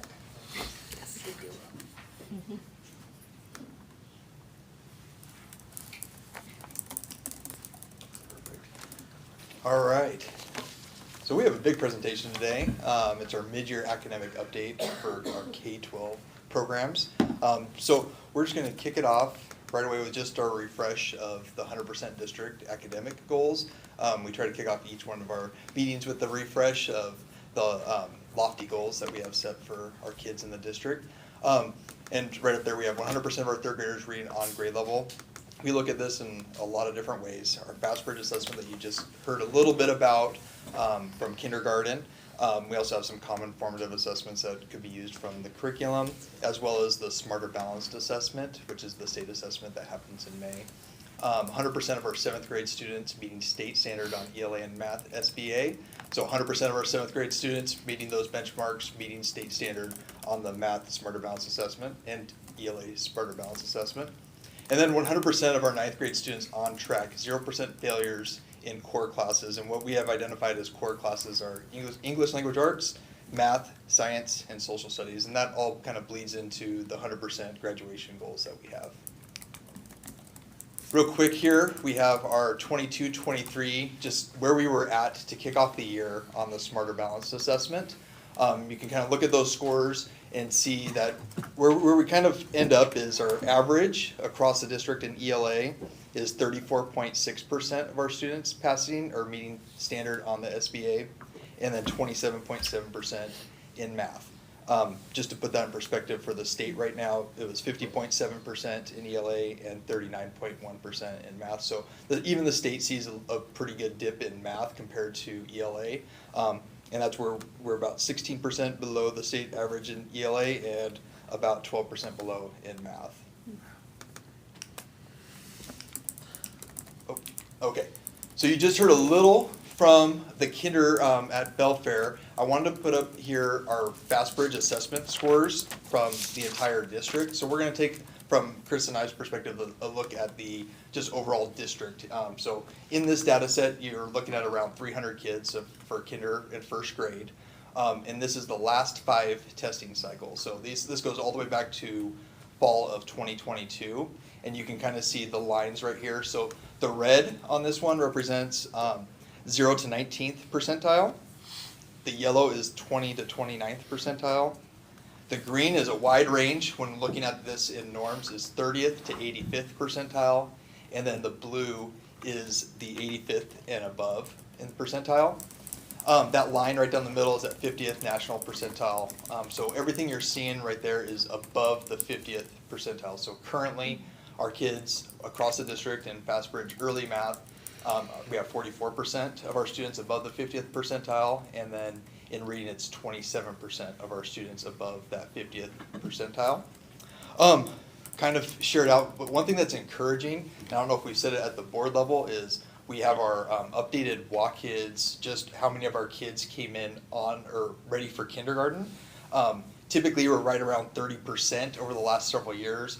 This year, across the district, we're above 50% of our students came in showing that they're ready for kindergarten. So when you pull up the OSPI scores, it shows that as a district, we have over 50% of our kids ready for kindergarten based on that WaKids assessment, which is right in line with the state average. This data set is 2 through 8, and this is almost 1,100 kids that we are looking at, and this is also 5 testing cycles. And as we look at it, the lines all look about the same. So we started off in fall 2022, 38% above that 50th percentile, and right now in the winter we're at 36% in A math, and then A reading, very similar, we're at 35% in the fall of 2022, and at 33% above that 50th percentile looking at norms where we currently sit right now.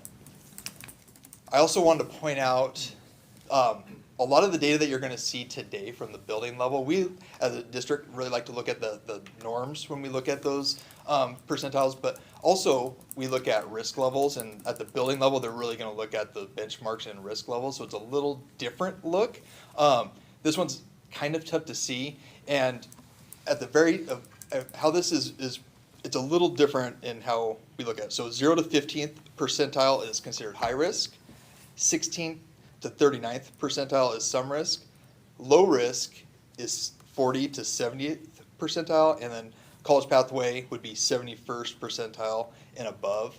So looking at this, you can see that there's 47% above that benchmark line. So 47% of our kids in A math are above the, that are either low risk or college pathway.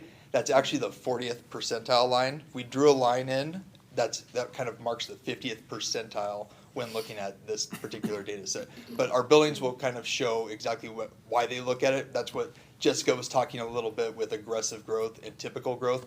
We want to look at these FastBridge benchmarks this way. All right, so when we move on to high school, the first thing up there is 9th graders on track. This statistic is extremely important because it kind of measures, it's our foundation for the high school journey, 9th grade. It's a giant transition period where students are acclimating to increased academic rigor and social dynamics in schools. By staying on track in this pivotal year, students establish good study habits, develop essential organizational skills, and build a strong academic foundation that will support their success in subsequent years. Falling behind in the 9th grade year can lead to a cascade of challenges, including credit deficits, disengagement, and an increased risk of dropping out. The 9th grade on-track measurement is a significant indicator of eventual graduation. It's important enough that the state tracks it. What you're looking at is the state's tracking. The way to read that graph is if a student, a lot of the state is on a 6-period day. To graduate, you need 24 credits. So if a student fails one class, they are off track, their credit deficit. Here at North Mason, we're lucky that we have trimesters, and so we have a little more breathing room. So if you read that appropriately, what that says in 2022 and 23 for the state is 70.3% of the students passed every single class. Approximately 30% failed at least one class or off track. North Mason High School, you can see that same statistic, and it was looks 48.6. So we're a little below the line there. So if we go on to the next one, thanks, Kyle. So then we look at graduation rates. Now, we all know that graduating is an absolute imperative for our kids. It lays the groundwork for success in their personal and professional endeavors. It is often the minimal requirement into higher education or many job opportunities. It provides a wider range of career pathways and earning potential. Also, completing high school equips individuals with the essential skills, knowledge, and critical thinking abilities necessary for navigating the complexities of the modern society and making informed decisions in their lives. So graduation, that's why our goal is 100%. We need every kid to graduate. It's a moral imperative. So when we look at our graduation rates, and this is over from 2012 to 2013, so you can see over a period of time, you can see the state is sitting at 83.6%. North Mason High School's sitting at 79.2%, and James Taylor is at 69%. One of the things that I want to point out with James Taylor is when you're talking about alternative high schools, anything over 50% is really good. A lot of these kids are really impacted, so and there's a significant jump right there. So if we go to the next slide. All right, what this shows you is our graduation rate. What's important to us is that kids graduate. If they don't graduate in 4 years, we have a goal that 85% graduate in 4 years, but we want 100% to graduate. And this shows that we continue to grab kids as we get past the years. So if you just look at the class of 2020 down there in North Mason High School, you can see that 4-year graduation was 81.4. And then after 5 years, it went to 85, then 87, and then 87.6. They continued to grab kids and help them to graduate. So that's very important because graduating is most important. On time, we want, of course, but we continue to grab kids. So this is data comes straight off of our state report card. So it's available for anybody to see. And if you want more information, you can go right there and look at it. This is where we stand. All right, is it still me?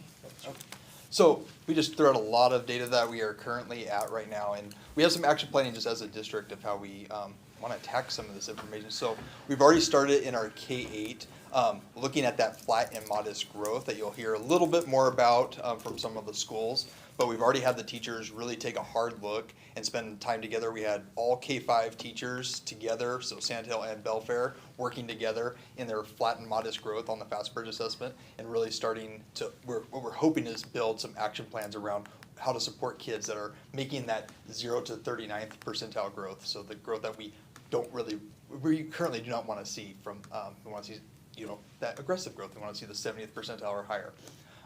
Some more data, or some more district data around high impact instructional strategies, and we are currently in a curricular review and adoption for math. So with our K-8 teams looking at math right now, and we want to review a lot of all of our current curriculum as well. So we've started with some admin data analysis, and actually Chris brought an idea to me, and we've worked on it a little bit before winter break of what graduation ready looks like all the way down to a kindergarten student.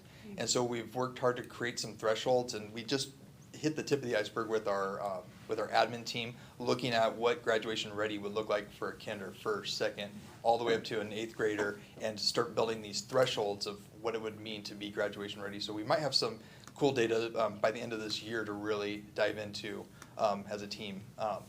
We've also just started last month our district instructional walkthroughs, and these kind of geared around learning targets and objectives. Each building gave us 2 building level questions that we walked through classes and just we're gathering data about, and also with student engagement. So we're looking at different levels of student engagement in each of the classrooms.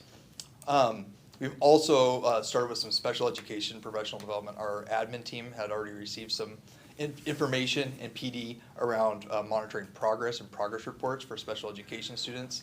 And our special ed teachers will be meeting this week during their PD time around progress monitoring and progress reports for special education. And we're in the current stages of building our summer program as well. So last year was the first time in 7 or 8 years that our district had a summer school. We're looking at how do we get enrollment higher in our summer school and what type of programming can really support our kids. So we're still looking at something around the lines of a grades 2 through 7 summer program in the middle of July that would really support kids in reading and math this year. All right, so we're almost done here. What the building's going to share with you is their universal screening and progress monitoring data. So a lot of that is FastBridge through K through 8. So how do they use that to make decisions? And then grades 9 through 12, the high school will talk about the monthly grade reports and their freshman on track reports. They'll also talk about specific strategies for how they're using the data that they're gathering to make changes midstream to improve our student performance towards building the district goals. So how do they use what we get, change, and then is it working? Do we need to make another change? Is it working? You know, that formative assessment that should always be going on. So that's the information they'll be sharing with you. And I think the first building up is Belfair.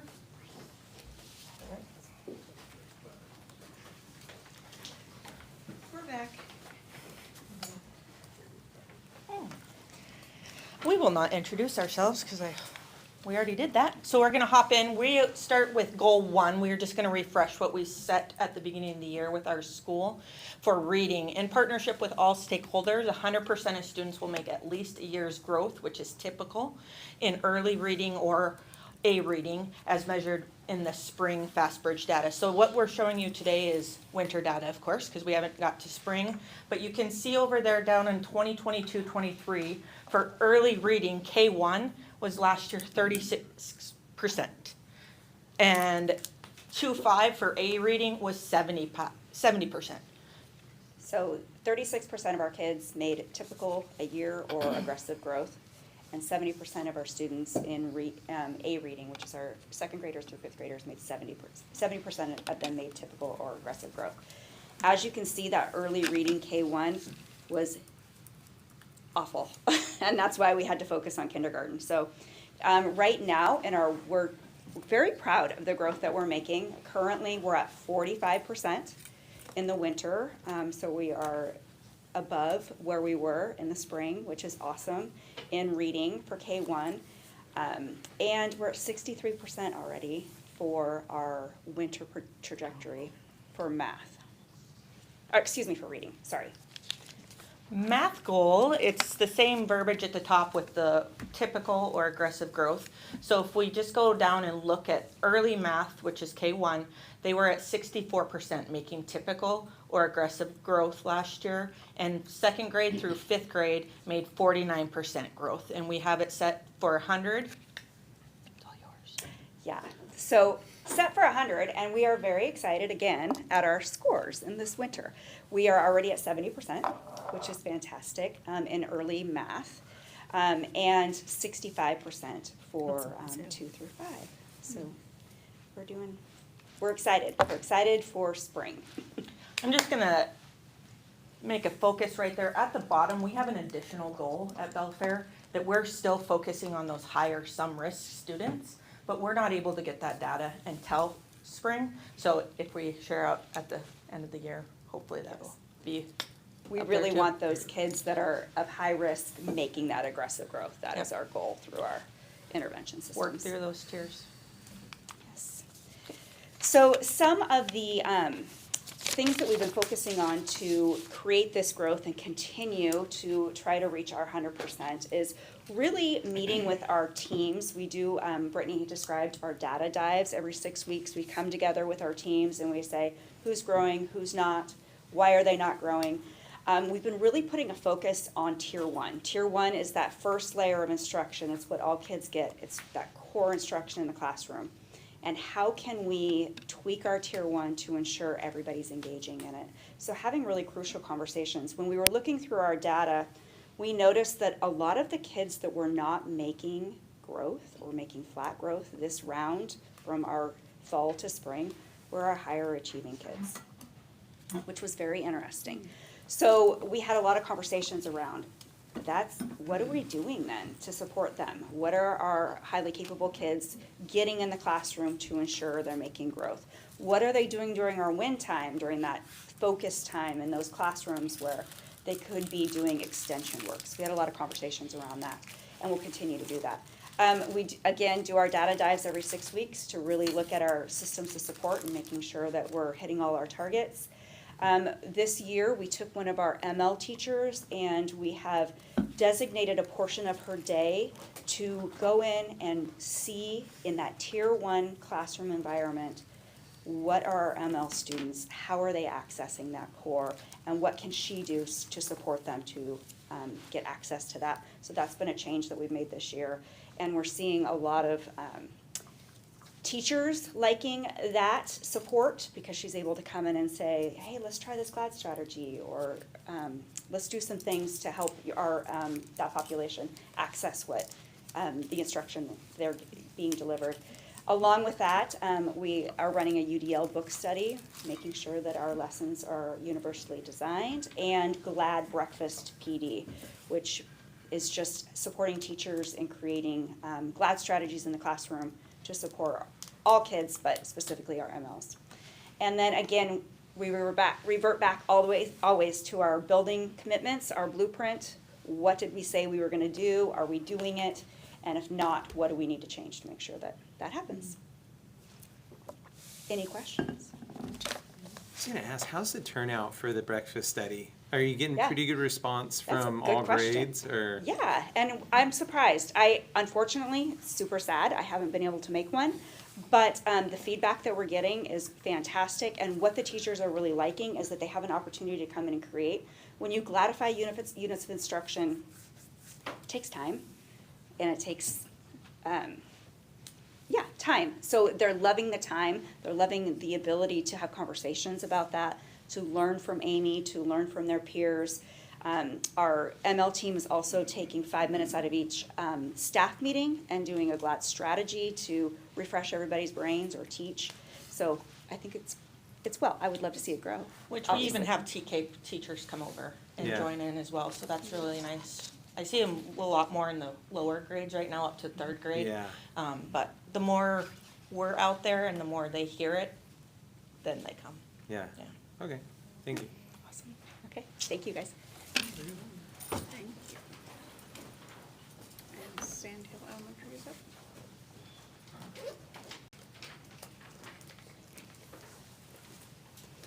Hello, I'm Jason Swayzer. I'm the principal at Sand Hill Elementary School, I'm Rosanna Lampano, the assistant principal. and we're going to share some data with you. I know with our ELA data, we want to see all of our third grade students become grade level readers, very closely linked to the district's goals. And so this is kind of the data we're seeing right now.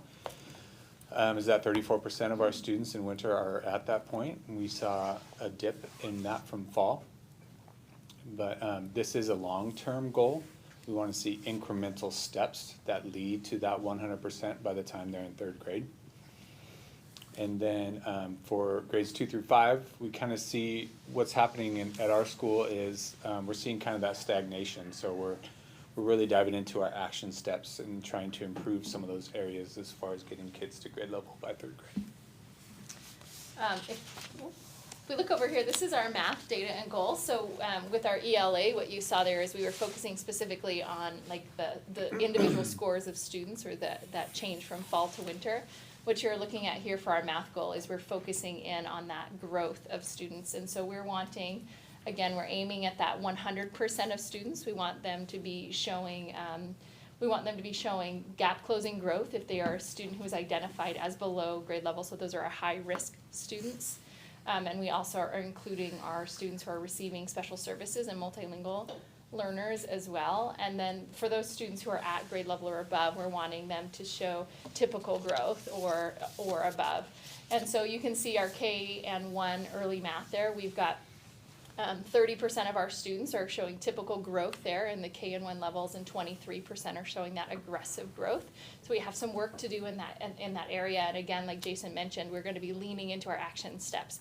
This is just one piece in time, and it's mid-year. We still feel like we've got some time to make some progress.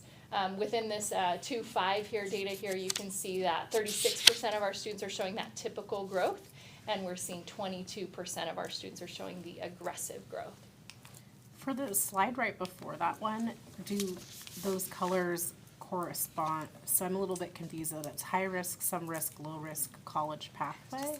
Yeah, so for this slide here, again, we're focusing on the scores of individual students. And so the coloring that you're seeing there is, if we're in that darker red color there, then you can see in the fall, for early reading, we had 25% of our students were identified in the high risk category.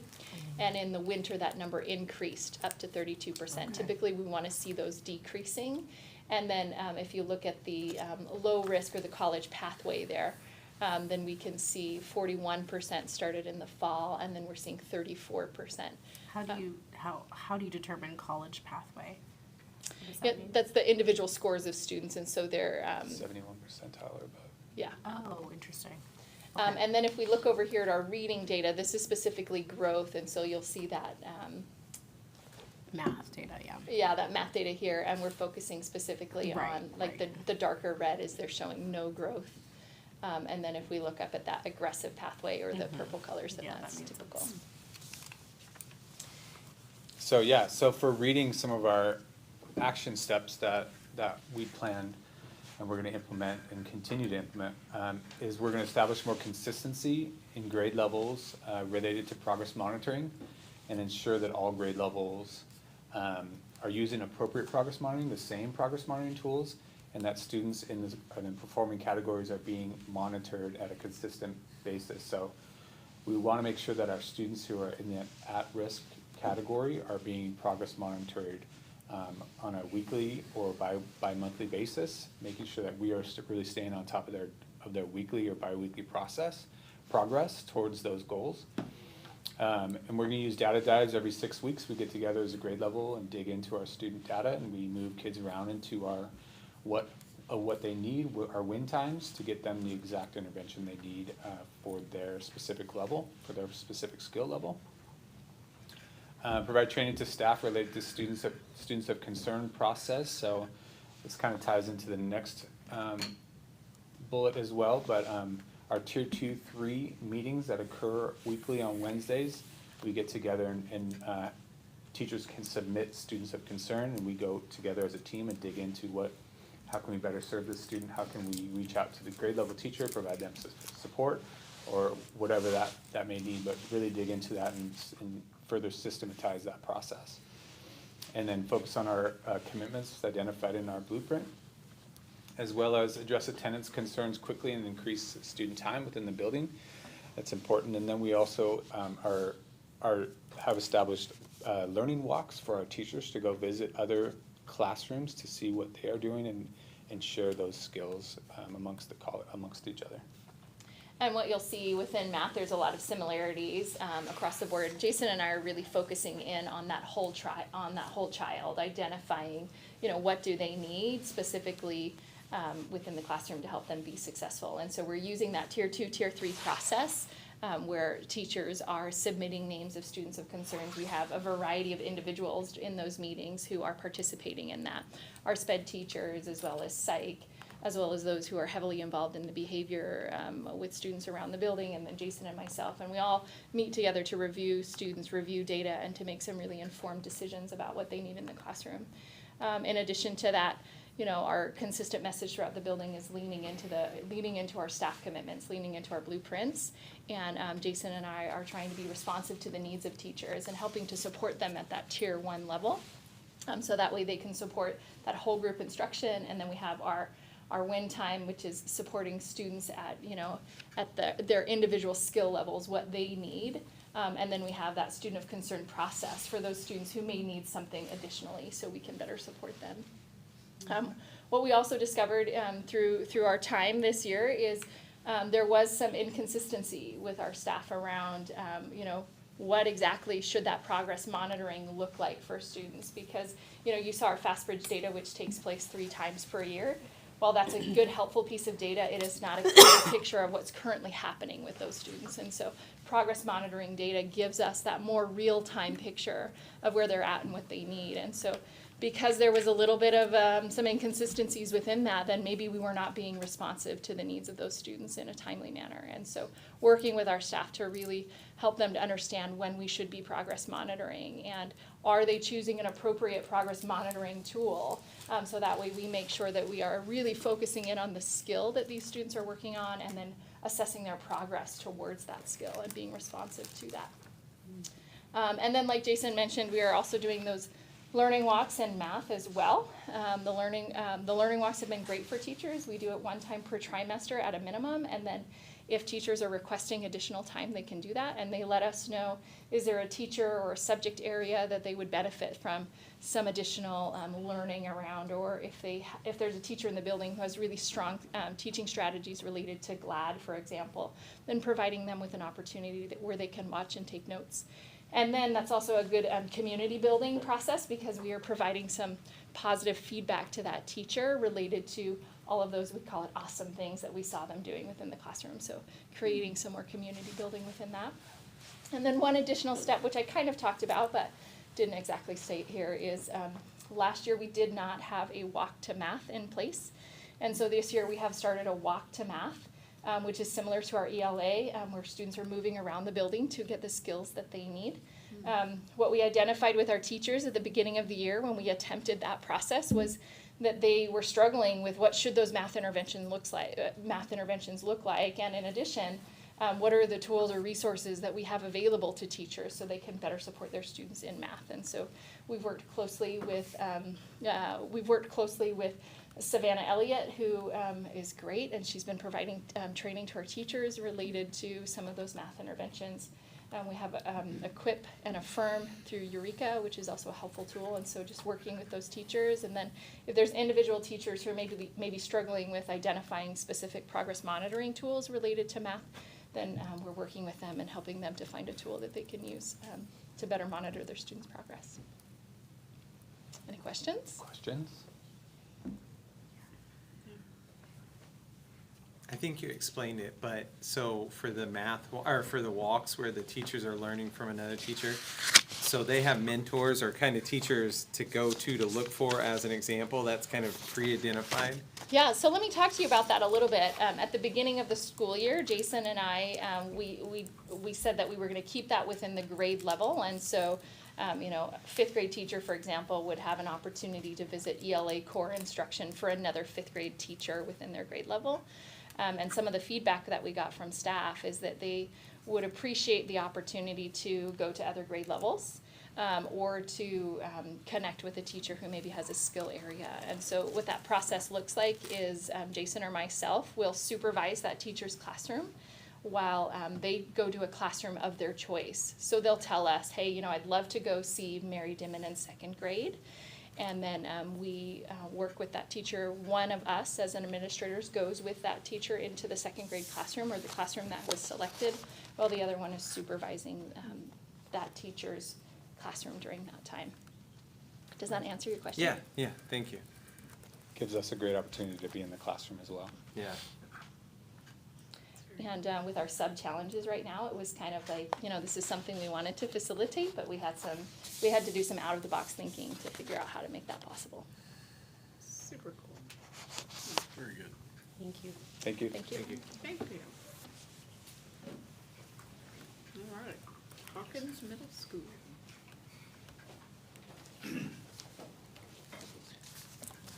Robert Callahan, principal at Hawkins Middle School.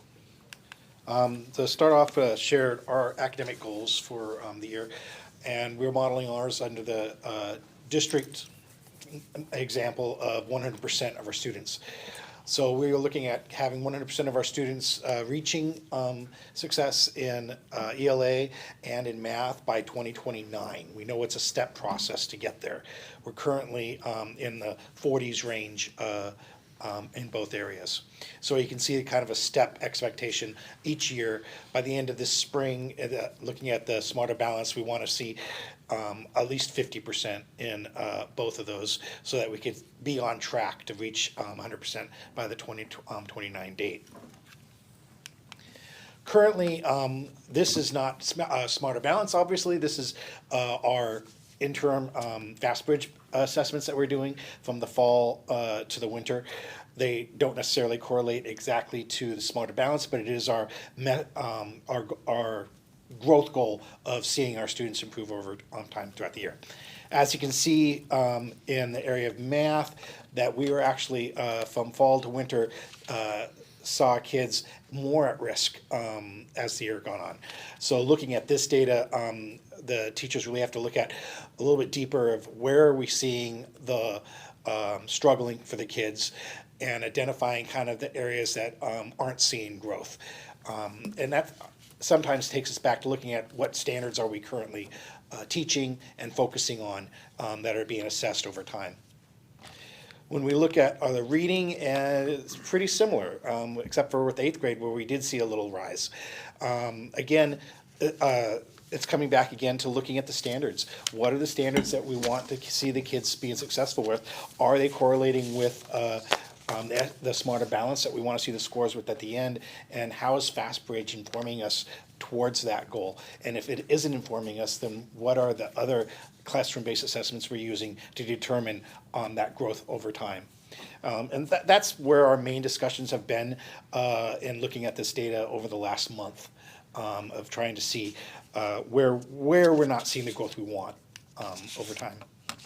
So obviously, seeing that we're not having the growth, we need to take a few action steps on figuring out what are we not doing right now that's working. One of the things that has been a focus, an ongoing focus, is improving student engagement in the class. We've made great strides in improving engagement in the classrooms, but we still have more. And what does engagement look like? That would be coming to class with prepared materials, coming with their laptop. And so we are working with not only the teachers and supporting the kids in their engagement, but also working with individual students and groups that continue to show non-engagement in the classroom. We also have to work harder in reaching our ML learners and our other students with IEPs and develop more inclusive lesson plans. Something that is more based on the UDL design in supporting learning in the classroom instead of one for all. And the number one way to do that is really for the teachers to delve down and group their students in their classrooms of where they are, know where they are as an individual, not just as a whole group. One of the things that we feel, especially working with our ML students on, is emphasizing vocabulary development in all academic areas. That makes the biggest strides in supporting students feeling like they're successful, and is that they can understand the academic language that's being used in the classroom. And so having the expectation that there are the academic languages being used in the lessons are being posted, that they're being pre-taught to the kids before they get to them in the assignment. Is something that we're really focusing on supporting teachers and being able to do and do on a regular basis. The other thing is we really want to correlate their learning with what we're expecting on the Smarter Balance. And so it's focusing on using more of the interim assessments through the Smarter Balance. So the students not only have practice in being able to use that assessment, but also that the teachers can see the connection to the standards that they're teaching, to what they're being assessed on, and knowing where they need to focus more on between now and the end and the assessments in the spring.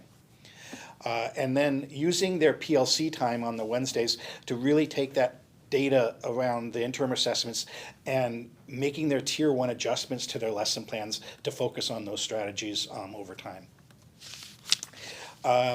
In the math department has taken one step further in taking the data from the FastBridge from the fall to the winter and having the kids self-reflect on their own work and their own growth and success, so that they can monitor and track their own learning.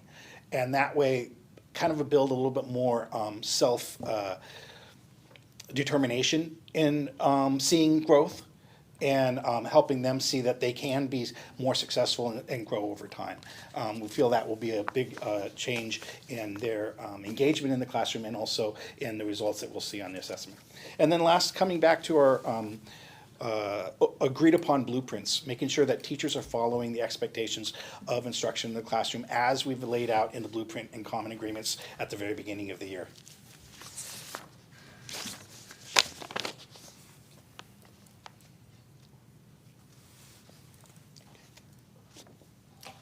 Thank you. Thank you. Great, thank you.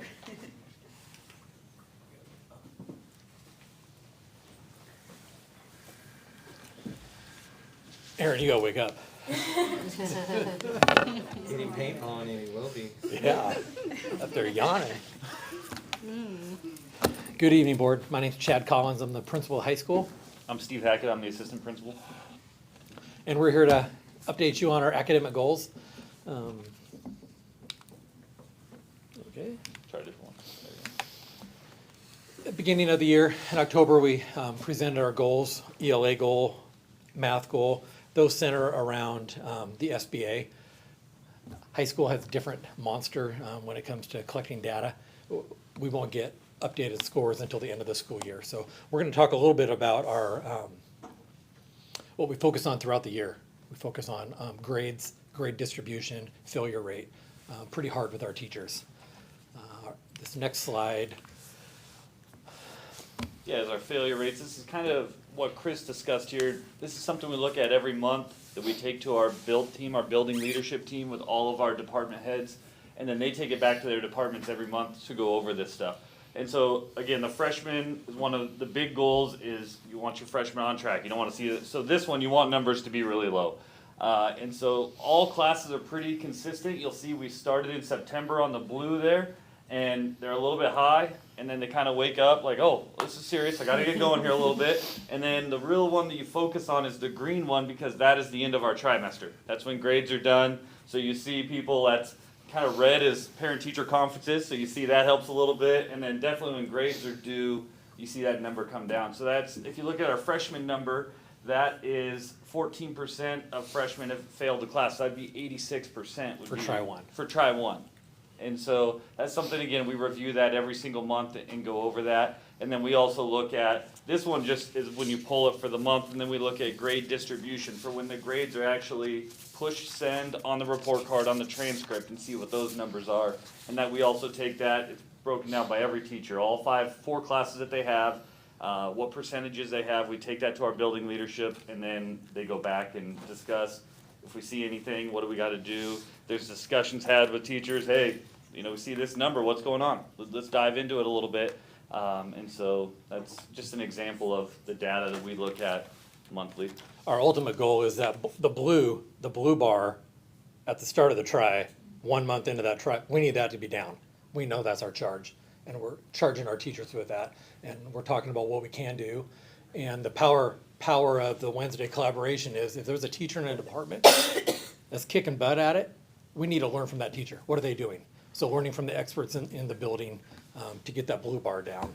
And the other thing with this also, Chris mentioned it, that we're on trimesters. So we have a little more room than other schools have. If you're a freshman in a semester program and you bomb that first semester, you're really in a hole. You're really struggling. We have a little time where we can get you back in the game and you can still get on track by the end of your freshman year. So the trimester program is really beneficial for that. Because it is an adjustment. You come into the high school and this really counts now. We got to get ready to go. And so it's nice. The trimester program system really helps with that too.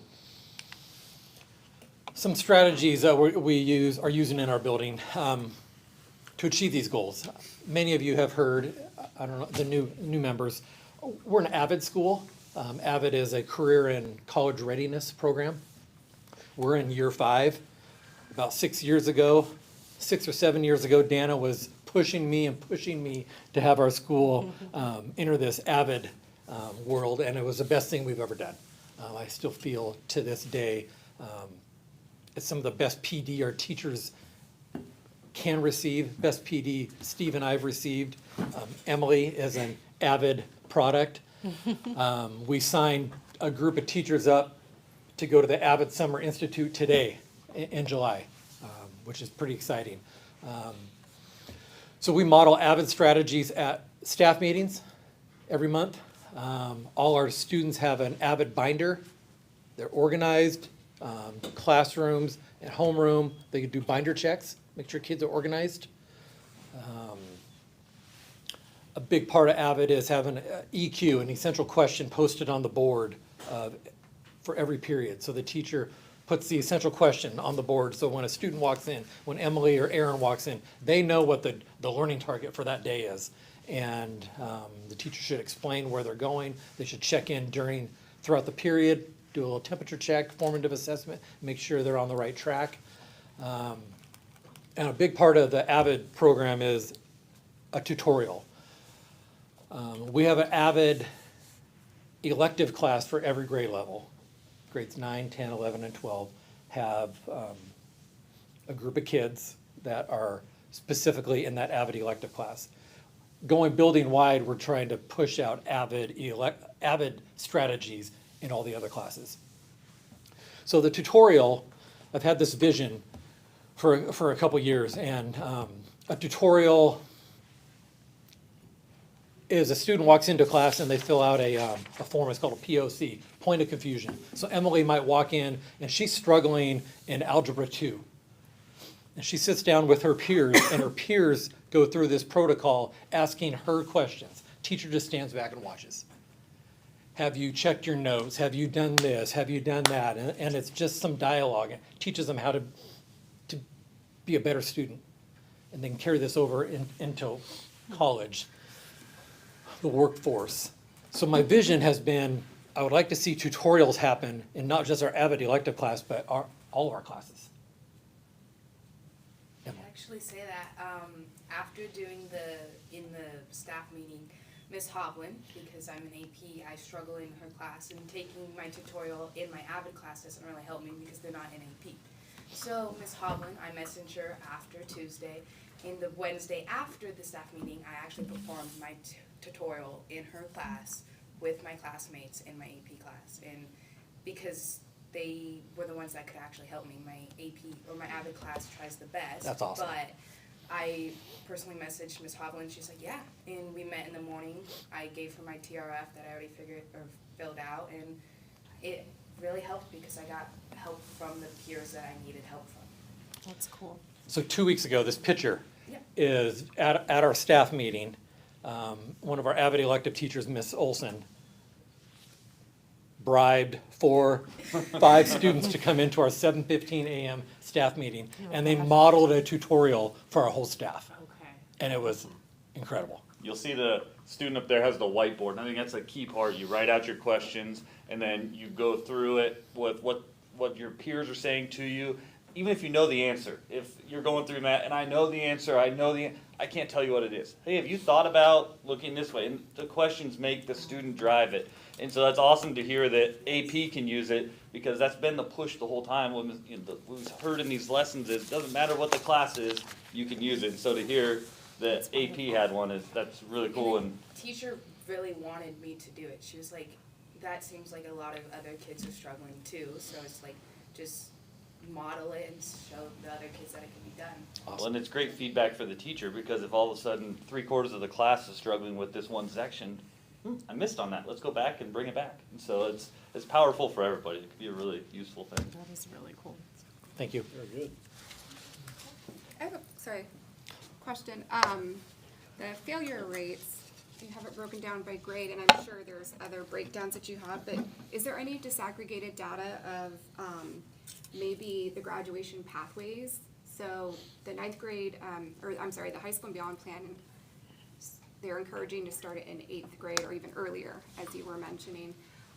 So one would hope that most of these students had already chosen a graduation pathway, whether or not they changed their minds. Which is okay. Right, absolutely, even as a freshman in college.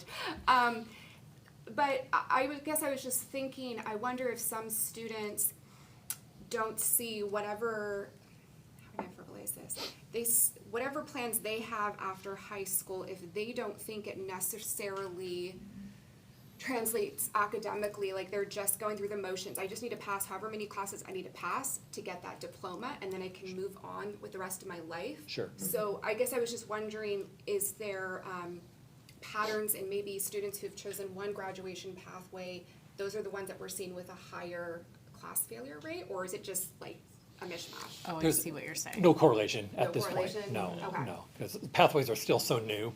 Right. But that's interesting data that we can track. You're saying like if somebody is like, I'm going into the military after this, I'm just gonna do whatever. Just Sure. need my diploma to get into the military, yeah. That's interesting. Yeah, no, that would be, and that, I mean, that's real conversations that obviously those happen, so that would be interesting to see, you know. Hey, I'm going to West Sound Tech, I'm getting a certificate from there, just how many more of these classes do I have to take so I can go work, you know, work there? And- Right, right, or even possibly with sports seasons. So is Mr. Callahan still here? Cover your ears. Because my kid, he will be like, oh, I need to have the grades to be on the That court. happens at high school also. Yes. Don't tell him that. Well, yeah. And then hunkers down, and then afterwards is like, well, it doesn't really matter because I'm not playing right now. So I don't know. I guess just trying to get the kids to understand So we like it's kids important to, all the time. We like kids to play sports all 3 seasons. Please God no. Helps. Okay, thank you.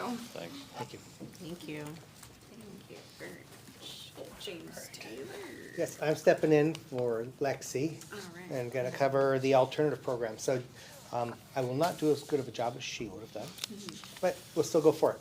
So James Taylor, their academic goal in their CSIP was that every student will earn 6 credits per school year using individualized intervention and strategies for support. So these are kids that often struggle in the mainstream and comprehensive schools. So earning 6 a year keeps them on track, and many of them have not earned 6. So it's like, we're gonna make sure that they earn 6. Students in special populations, such as IEPs, ML, MD, will earn 6 credits per year with the ability to earn additional credits through enrichment classes and close the credit deficiency gap. So special populations struggle more, and they wanna make sure they keep on track and then give them more opportunities to close that gap. What is MV? McKinney-Vento Oh, are homeless McKinney-Vento. students. Okay. So when we look at the kids right now in the program, right in school, you can see how many are on track. So just James Taylor in general, about 50% are earning that 6 credits, and they're on track to earn that 6 credits, right? What's super impressive about this is if you look at the IEP and the 504, those are really impacted, and both of them are at 50% or more. So that's an excellent job. So that's mid-year, right where they're at. You can see the students that are in the evening program are struggling the most. Right? So how are they going to do that? They're going to reduce the number of allowed class extensions. So basically they'll take an online course and it's supposed to be done in 3 weeks, and if a kid doesn't get it done, they give them an extension to 4 weeks and that kind of stuff. They found that that seems to be enabling. And so they're going to reduce it to keep kids on track. Deadlines seem to help. They're also working on creating more activities where kids get to use their hands. Rather than just sit in front of the computer, they're actually out there working, doing a project to show that they're learning the standards. So project-based learning is what they're trying to incorporate, and that's real new to our pathways, that's real new to them, and figuring out how to measure standards there is the big piece. And the last thing that they're doing is they're looking at WIDA scores. WIDA scores are scores for our ML students and how their language proficiency. And they're using that to kind of say at what proficiency level do kids need to be in certain classes. So should they be taking can they take an ELA class if they're at a proficiency level of a 2? How will they do? What's the odds of passing? And trying to use that in placing students in classes. HomeLink. So their SIP goal was that they improved their SBAC scores in math from 10% proficient in math to 70% proficient in math. So proficient in math at the SBAC is at a level 3, a score of a level 3. And so that's one goal. And the second one is they'll change Edmentum for their online curriculum. Student engagement and credit acquisition will be measured each session, and students will earn a minimum of 6 credits per school year. So they can measure through Edmentum how much time a kid has spent online, where they're at. They can monitor that, so they're monitoring that on a daily basis to help kids and encourage kids to stay on track instead of waiting till the end of the course and finding out where they're at. So you can see the progress right here.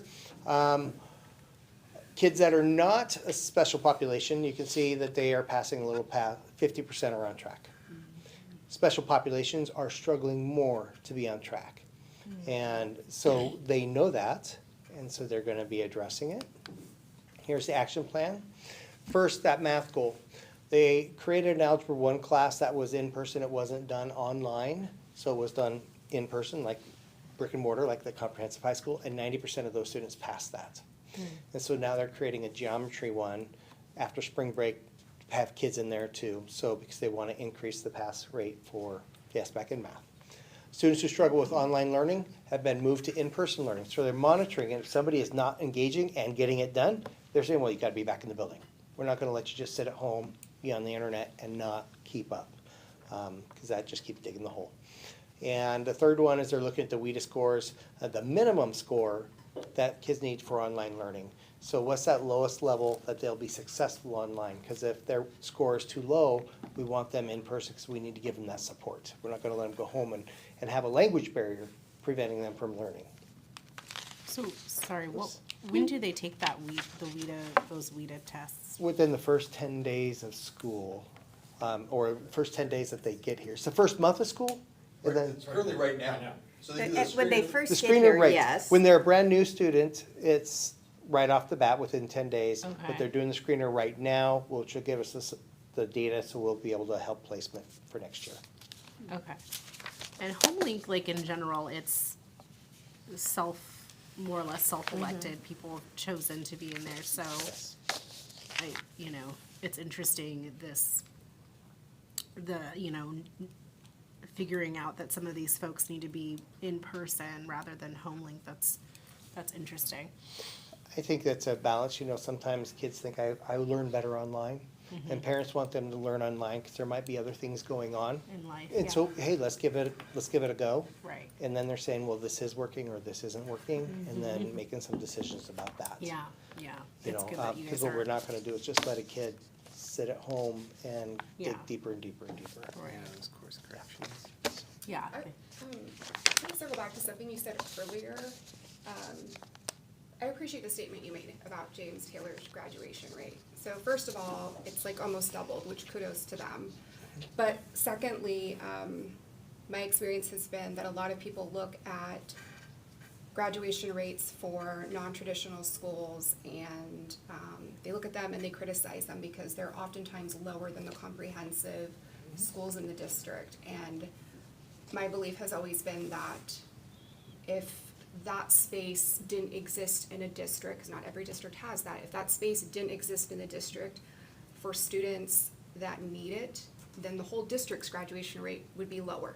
So I appreciate you highlighting that. It shouldn't have to be highlighted, but I appreciate you doing that.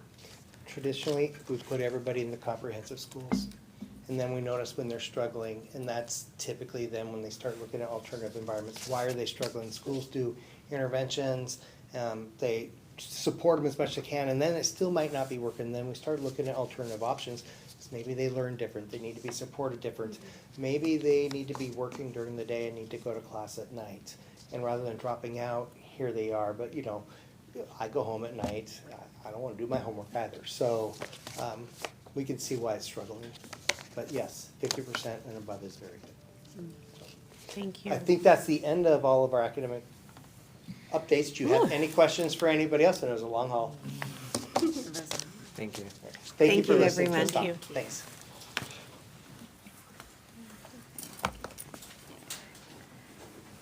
So I am really proud of the work that the team did to share where they are with you and what they plan to do next, and it's a great team. As far as the two small things there that are additional on teaching and learning, those are just things I wanted to bring your attention to. We received a letter from WDFW kind of memorializing the finalization of the transfer of property. So I just wanted you to see that letter. Yeah, it was a good letter. And that's why it's in the board packet, just for information, and if there were anybody that you thought would want to see that as well. And then I just also want to highlight that this coming up in March, we always get to this conversation like after the event.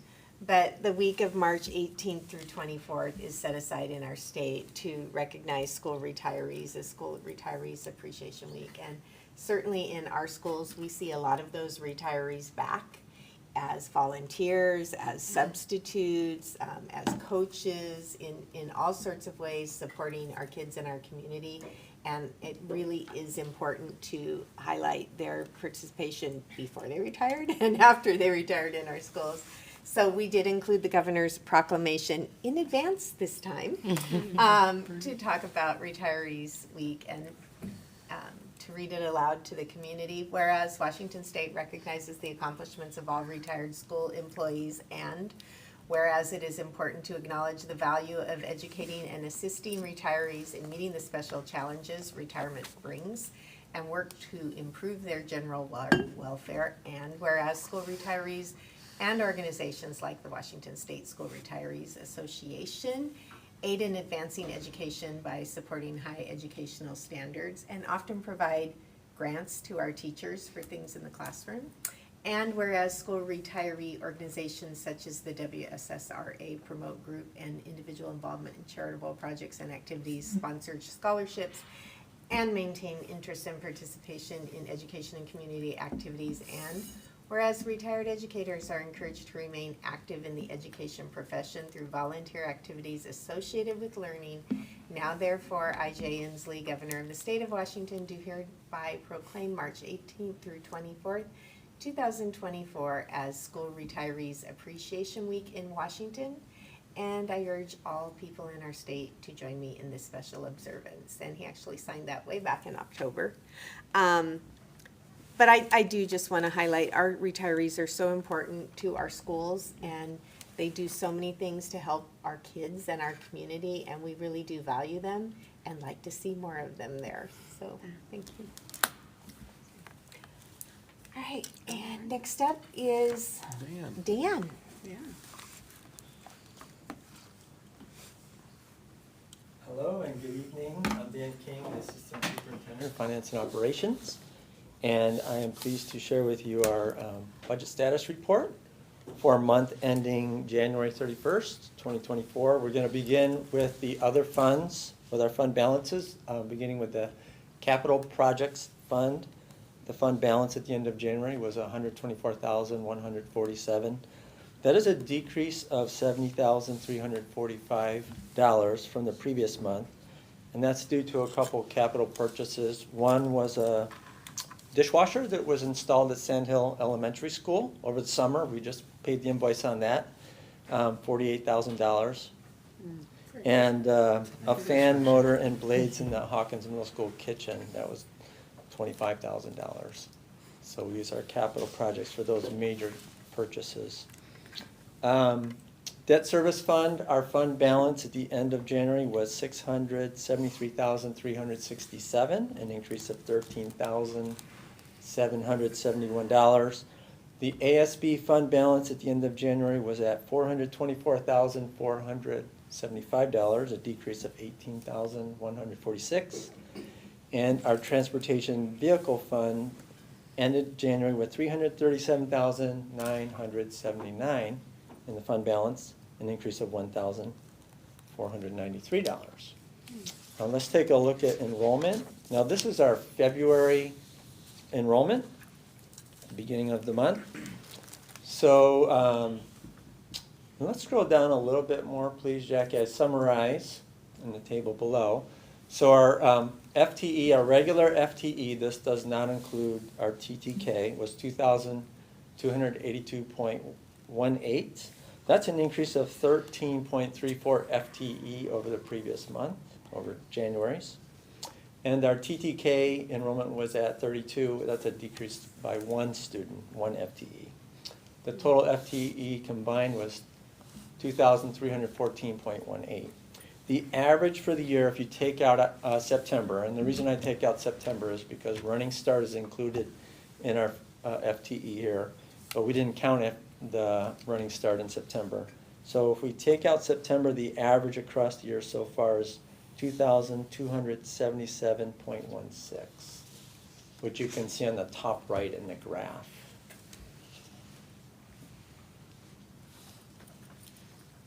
Okay, so that is our other funds and our enrollment status. And we're going to move on to the general fund budget status for month ending January 31, beginning with revenues. In the top left there, you can see our total revenues actual to date. We're at 37.28% of our budgeted for the year. We projected we'd be at 40.03, so a little less than what we projected. Local source revenues, we were at 41.22% of our budgeted. We projected we'd be at 41.45, very close there. State revenues, 38.26 were the actual. We projected they would be at 39.66, again, very close. Federal source revenues, 25.50 were the actual, and we had projected we'd be at 41.74. This happened also last year where our federal revenues were a little bit behind initially the first half of the year as we were rolling into putting in grant claims and getting our categorical programs adjusted.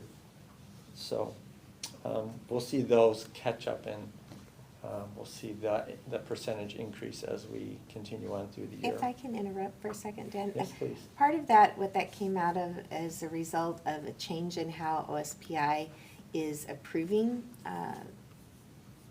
categorical funding for districts. So it used to be that for all of those kinds of programs, special ed, Title I, we would apply about the same time that we do all of our other grant programs in the summer, in the June to July period, and those expenditures and how you thought you were going to spend your money would get approved before the school year starts. And they have changed that calendar as part of the transition to a different tool that we're using for those as well, for writing the grants and getting reporting. And so now the dates when those get approved by the state, so the deadlines when they're due is later, but that also means nobody at OSPI is going to look at it to approve it until after those deadlines. And those deadlines have moved well into the school year. In fact, some of them were even just last week. So that's why we will get those dollars for the year, but we will get them in a delayed fashion from what we have done in the past. And part of that is kind of frustrating because that feels like that's a piece of that. Also, a few years ago, when the state changed how they distributed the apportionment, so it used to be exactly the same percentage of that every single month of the year. And now those percentages of apportionment that you get each month are staggered so that we actually get most of the money for this school year in July and August after this school year's over. But that allows the state to continue to, I think, collect interest on that money before they give it to us. And so we just have to adjust because we don't have control over that. But I think it's important to know that it's not that the team here is behind the times on turning anything in to get those dollars. It's that the way we get to do it has changed. Thank you. And what Dan explained too helps us understand why if we see expenditures exceeding revenues at this point in time, it's not too cause of concern. Of course, we're watching it, we're monitoring it, we're making sure we're doing everything we can to have the largest amount of apportionment each month. But as Dan explained, some of that apportionment, larger percentages come in the summer.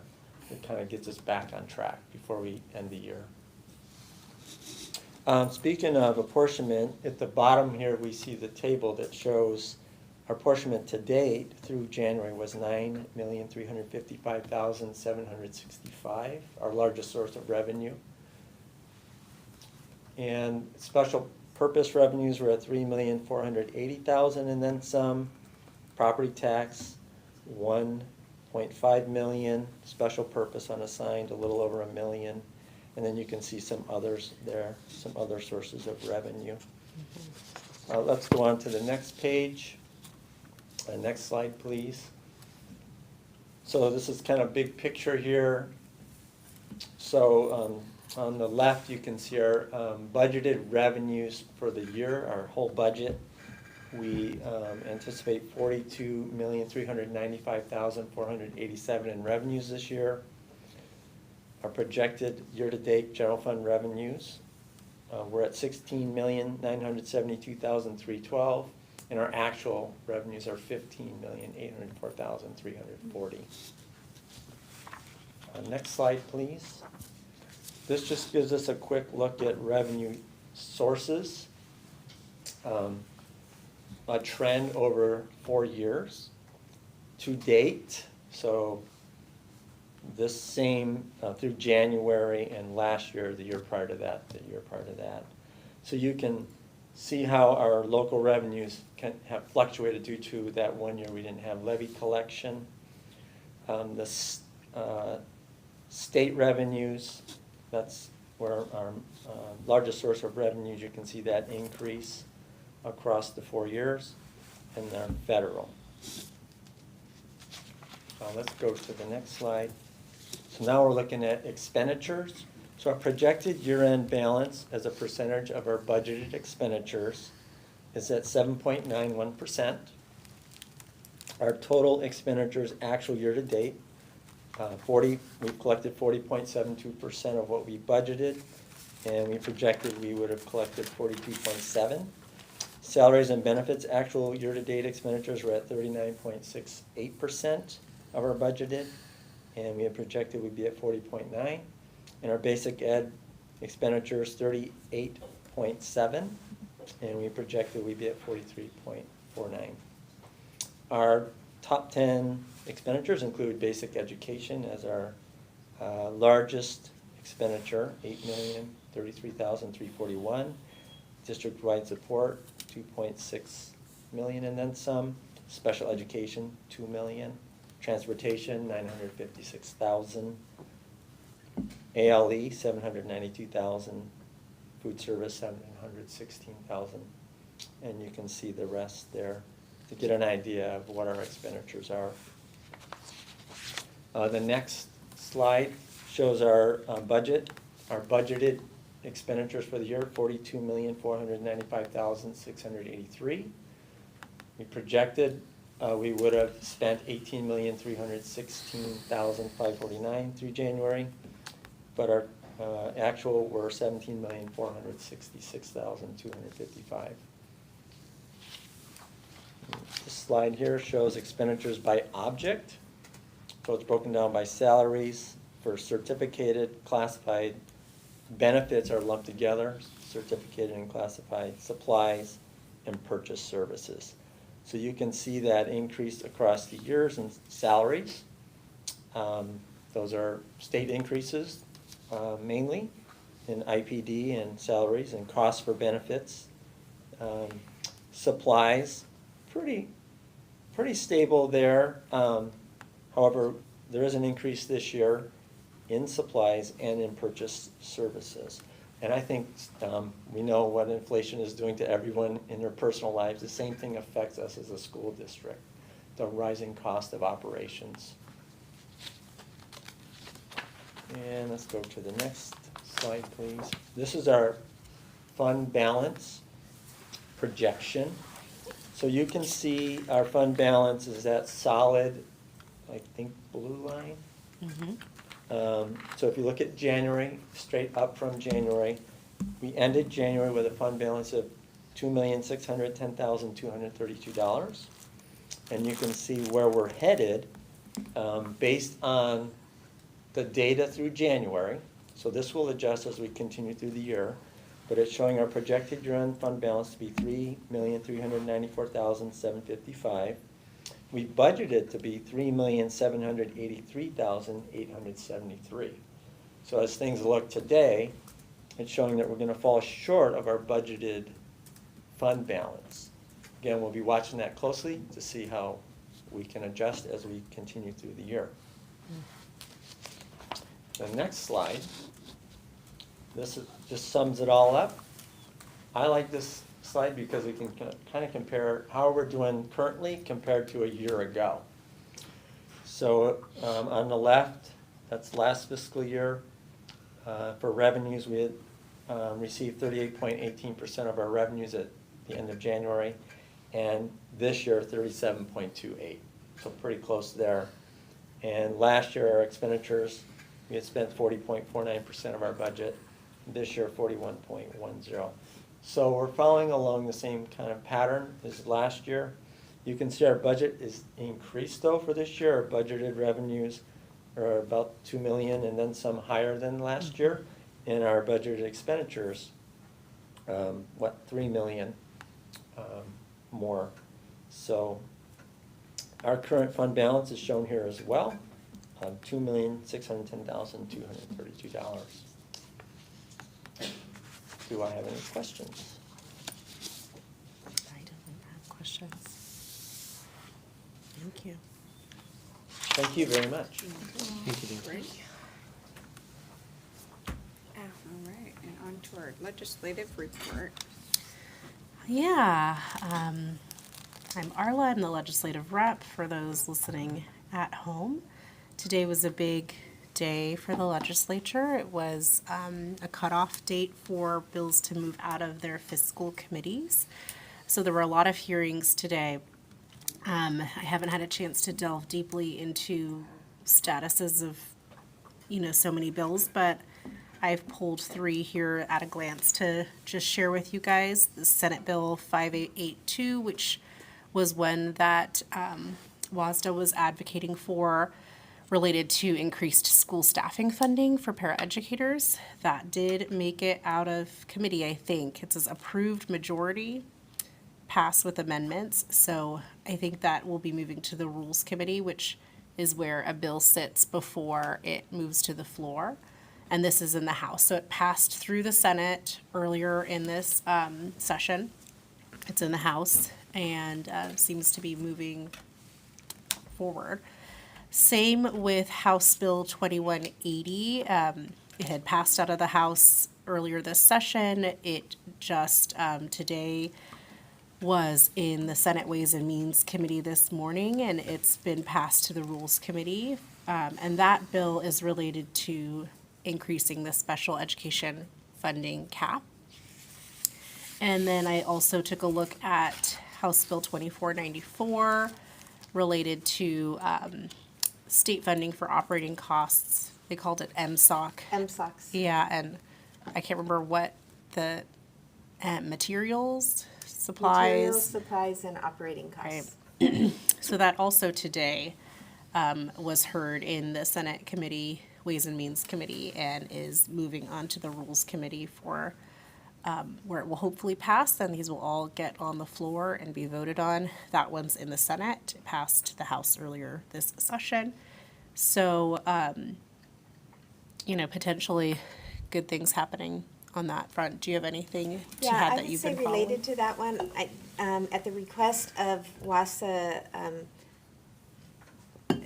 Representative Dan Steele, we were asked to draft a letter for our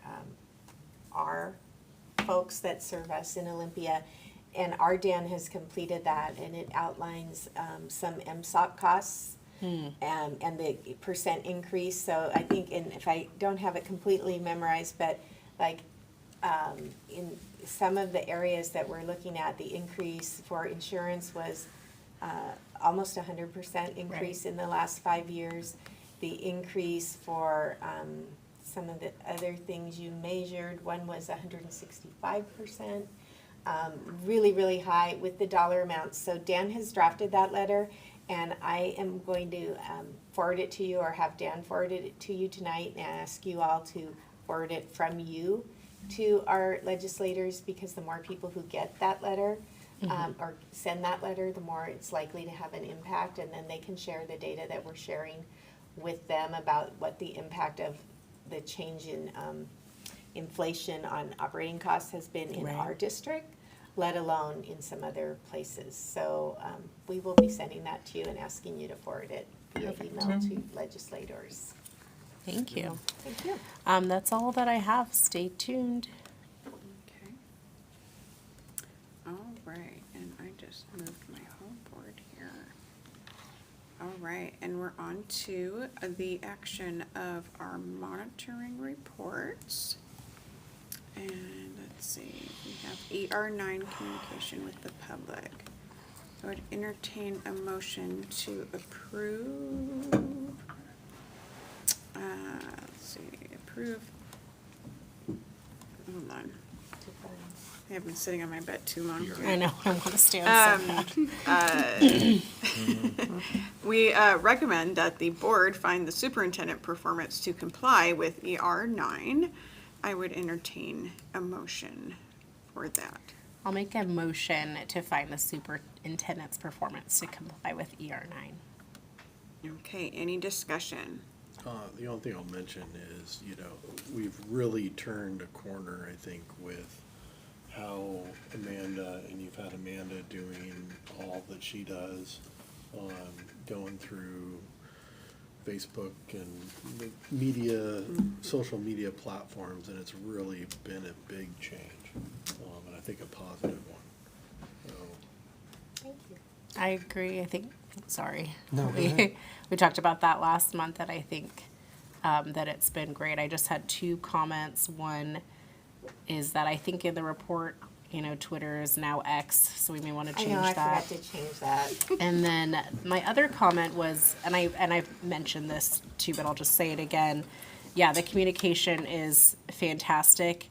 I think it's important to, when we've had a lot of emergent issues happening with pipes bursting and whatnot, and I've got notifications on, through Parent Square, which I love Parent Square. That's a great app. But then sometimes the communication loop doesn't come back of like, okay, it was fixed, like rather the messages on Facebook. I don't think to go look there Okay. or wherever. So that's Okay. has Good been my reminder. comment. Yeah. Thank you. And if you guys haven't seen your pictures yet, you can go to Meet the Board, and she has posted, Amanda has got all the pictures. The new up. pictures. Yeah, the new pictures that they took. I was actually surprised. Thought that my photo would not look very good. It was really good. I'm not really into seeing my own picture, but I looked at it and I was like, oh, I feel good about that. It was pretty good. Okay. So, all right. Well, were you gonna say then something? any more discussion? I was just gonna add for the social media presence that I've noticed a trickle-down effect with band and athletics also, where they've done more and more posting and highlighting successes. And just every little bit helps to add towards that rise above, and it's just fun to see that momentum being gained, so. Awesome. And I love the posts that are sometimes in other languages. That's very helpful. We're working on growing that, so yeah. Okay, any discussion here? no. Okay, and so I'll start with the student, all for it, signify by saying aye. Aye. Aye, and the rest of us? Aye. Aye. Okay, any opposed? Not hearing any, and that passes. And then ER12, did we approve both of those at the same time, or did No, we? you- Oh, okay. ER12, student conduct and discipline. I would entertain a motion to find the find the superintendent performance to comply with ER12. Would entertain a motion for that. I'll make a motion for us to find the superintendent in compliance with ER12. Okay, any discussion on that one? I would kind of like to highlight the work the team has done this year in recognizing conversations had with family members and others about harassment, intimidation, and bullying, and access to reporting, and the team has done a really good job of taking a look at that, making the form a fillable online form, making it more available, sharing that broadly, and doing some re-education with staff on supporting families and students when they have a concern, so that those can get addressed appropriately and as quickly as possible. And so I did talk a little bit in answer to number one, that the team had done some work on that, and it is pretty new work, but we are seeing a really positive impact, and so I wanted to share that. Cool. Blood sugar monitor, sorry. Okay, and any other comments? Is there somewhere to find, I feel like this one is a little more, should be a little more rooted in data. It's asking about data, and I see statements, but would it be possible Yeah, to we can have? also, we do have another report later in the year when I provide a lot of that data, but we can add some to this. Sorry, guys. Okay. And any other, not hearing any, starting with students. If all for it, signify by saying aye. Aye. Okay, and the rest of us? Aye. Aye. Aye, and any opposed? Can I Not- abstain? Huh? Can I abstain? You can? I'd rather, Can, yeah. and, Well, yeah. I was just gonna make sure Jackie heard that. Okay. For recording purposes. Yeah, and we will make a report, a separate report on the data that you're talking about. That does show up in one of the other reports somewhere this summer, but we can do one sooner than that. And I don't want it to come across as though I don't recognize any strides that have been made, but I know historically our district has struggled with discipline in certain student populations.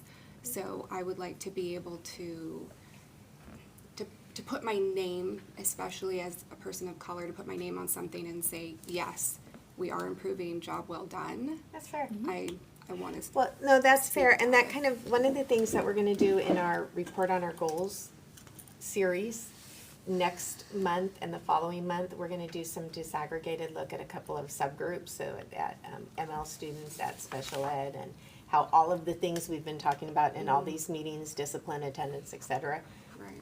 is demonstrated and looked in those groups specifically. So we'll do that, and then I'll make a note to bring in some HIB data next month to share. Okay, I appreciate that, thank you. Sure. And this comes back around next month, yeah. Because Yes, I'm looking at my data guys over here. They'll make a note to get that because ready we for have me. to review it again next month, right? Well, We have a discussion Right. part where we'll bring that up, right? Or do we Yeah, do it comes again? back again. well, you voted on this, but what Right. we'll do is next month, we'll just share that additional data. Yeah, that's what I'm saying. Yeah.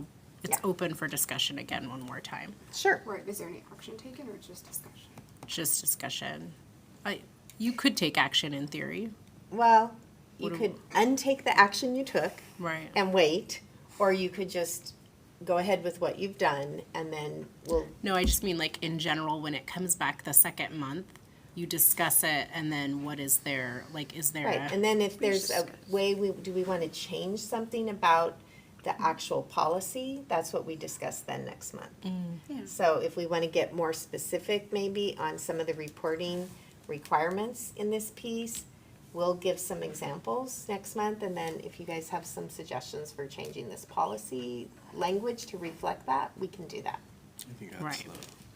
the bigger, address the bigger Yeah, Yeah. deal, to address the monitoring report to be, capture the data and have that language but what we'll in there. do for now is capture the data, Yep, and then, adjust the language in the report. yeah. Perfect. Okay.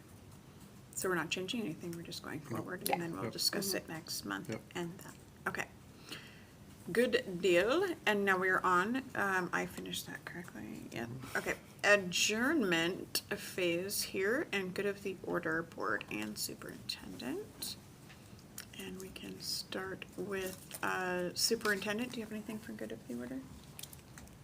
Oh, yes, I do. Actually, I almost forgot, and I told Jackie to remind me, but during COVID, the ESD art show that feeds into the state art show Yeah. went online. It's Oh. still online Oh. right now, so if you would like to see the student Yes. art, it's posted on the ESD website through March 4th, and you can vote on the, you know, People's Choice Award You said 113 or 14? through March 4th, Is this ESD 114 for The, our the students. physical one is out at the, There is some work at the ESD, What's that? but it's That'd be not, good to have on I was just Facebook. in a Oh, yeah, meeting they Friday, and sometimes there's do not that. nearly as much stuff Okay. actually Oh, yeah, here it physically is. there as there has been in the past, so I think your best bet is to look online. And do they have like a link on the front page there? So, I don't know, I haven't. It is. Oh, It's okay. on the front page of ESD 113. Thank you, Arla, for checking. And So I would encourage you to go look at the student art, very good. You said the voting was until when? March 4th, March so 4th. a week from today. Very cool. Close that. Okay, and I have nothing for good of the order. Any? I'm good. Okay. Yeah. About student. Okay. Softball, woot woot. Woot woot. It started today, that's it. Woo. Yay. Congratulations to Sadie Evans, North Mason, Washington State champion, so kudos there. I was just gonna say how much fun it was when I went to one of several of the women's basketball games, but one of them recently. The band was 100% into it. There was color guard. There was I don't think it was the same game, but the mini cheer was there, and like just to see that much support, that much, the whole community, I swear, was in that gym. But it was just awesome for a game that didn't necessarily have any significance. Like it wasn't a tournament game, it wasn't for a title or anything. It was just a great time to be had, and I just sat back there with a big grin on my face because of all the involvement. And I don't know, it just feels like, again, like a tide has turned and things are changing, and it was fun. That's awesome. My other thing I forgot to mention earlier, but on March 16th in this boardroom here, WASDA is actually having their regional DA4, District Area 4 meeting, of which that's our district. They're meeting here, that includes like Central Kitsap School District, Bremerton School District. I'm not going to be here, but there's going to be more information put out, and I'll forward it to Jackie to send for RSVPing to that. I think it's a lunch. And our foods program will be providing lunch. They're having multiple, Jackie told me today, salad, garlic bread, and multiple pasta dishes. Nice. So it's a chance to network with, because the meeting moves around and they chose North Mason this year, but it's a chance to network with other school board members in our district area. You say March 16th, was that today? Saturday, yeah. Okay, good. And if more than one want to come to that, that's not a. Oh, you can go to that. You're Go not to that. doing any business, Right, you're just, You wear a mask. I meant more than three, yeah. not more than one. 16th is Okay, that's all I had. All right, well, thank you. And it looks like I've got the board self-assessment.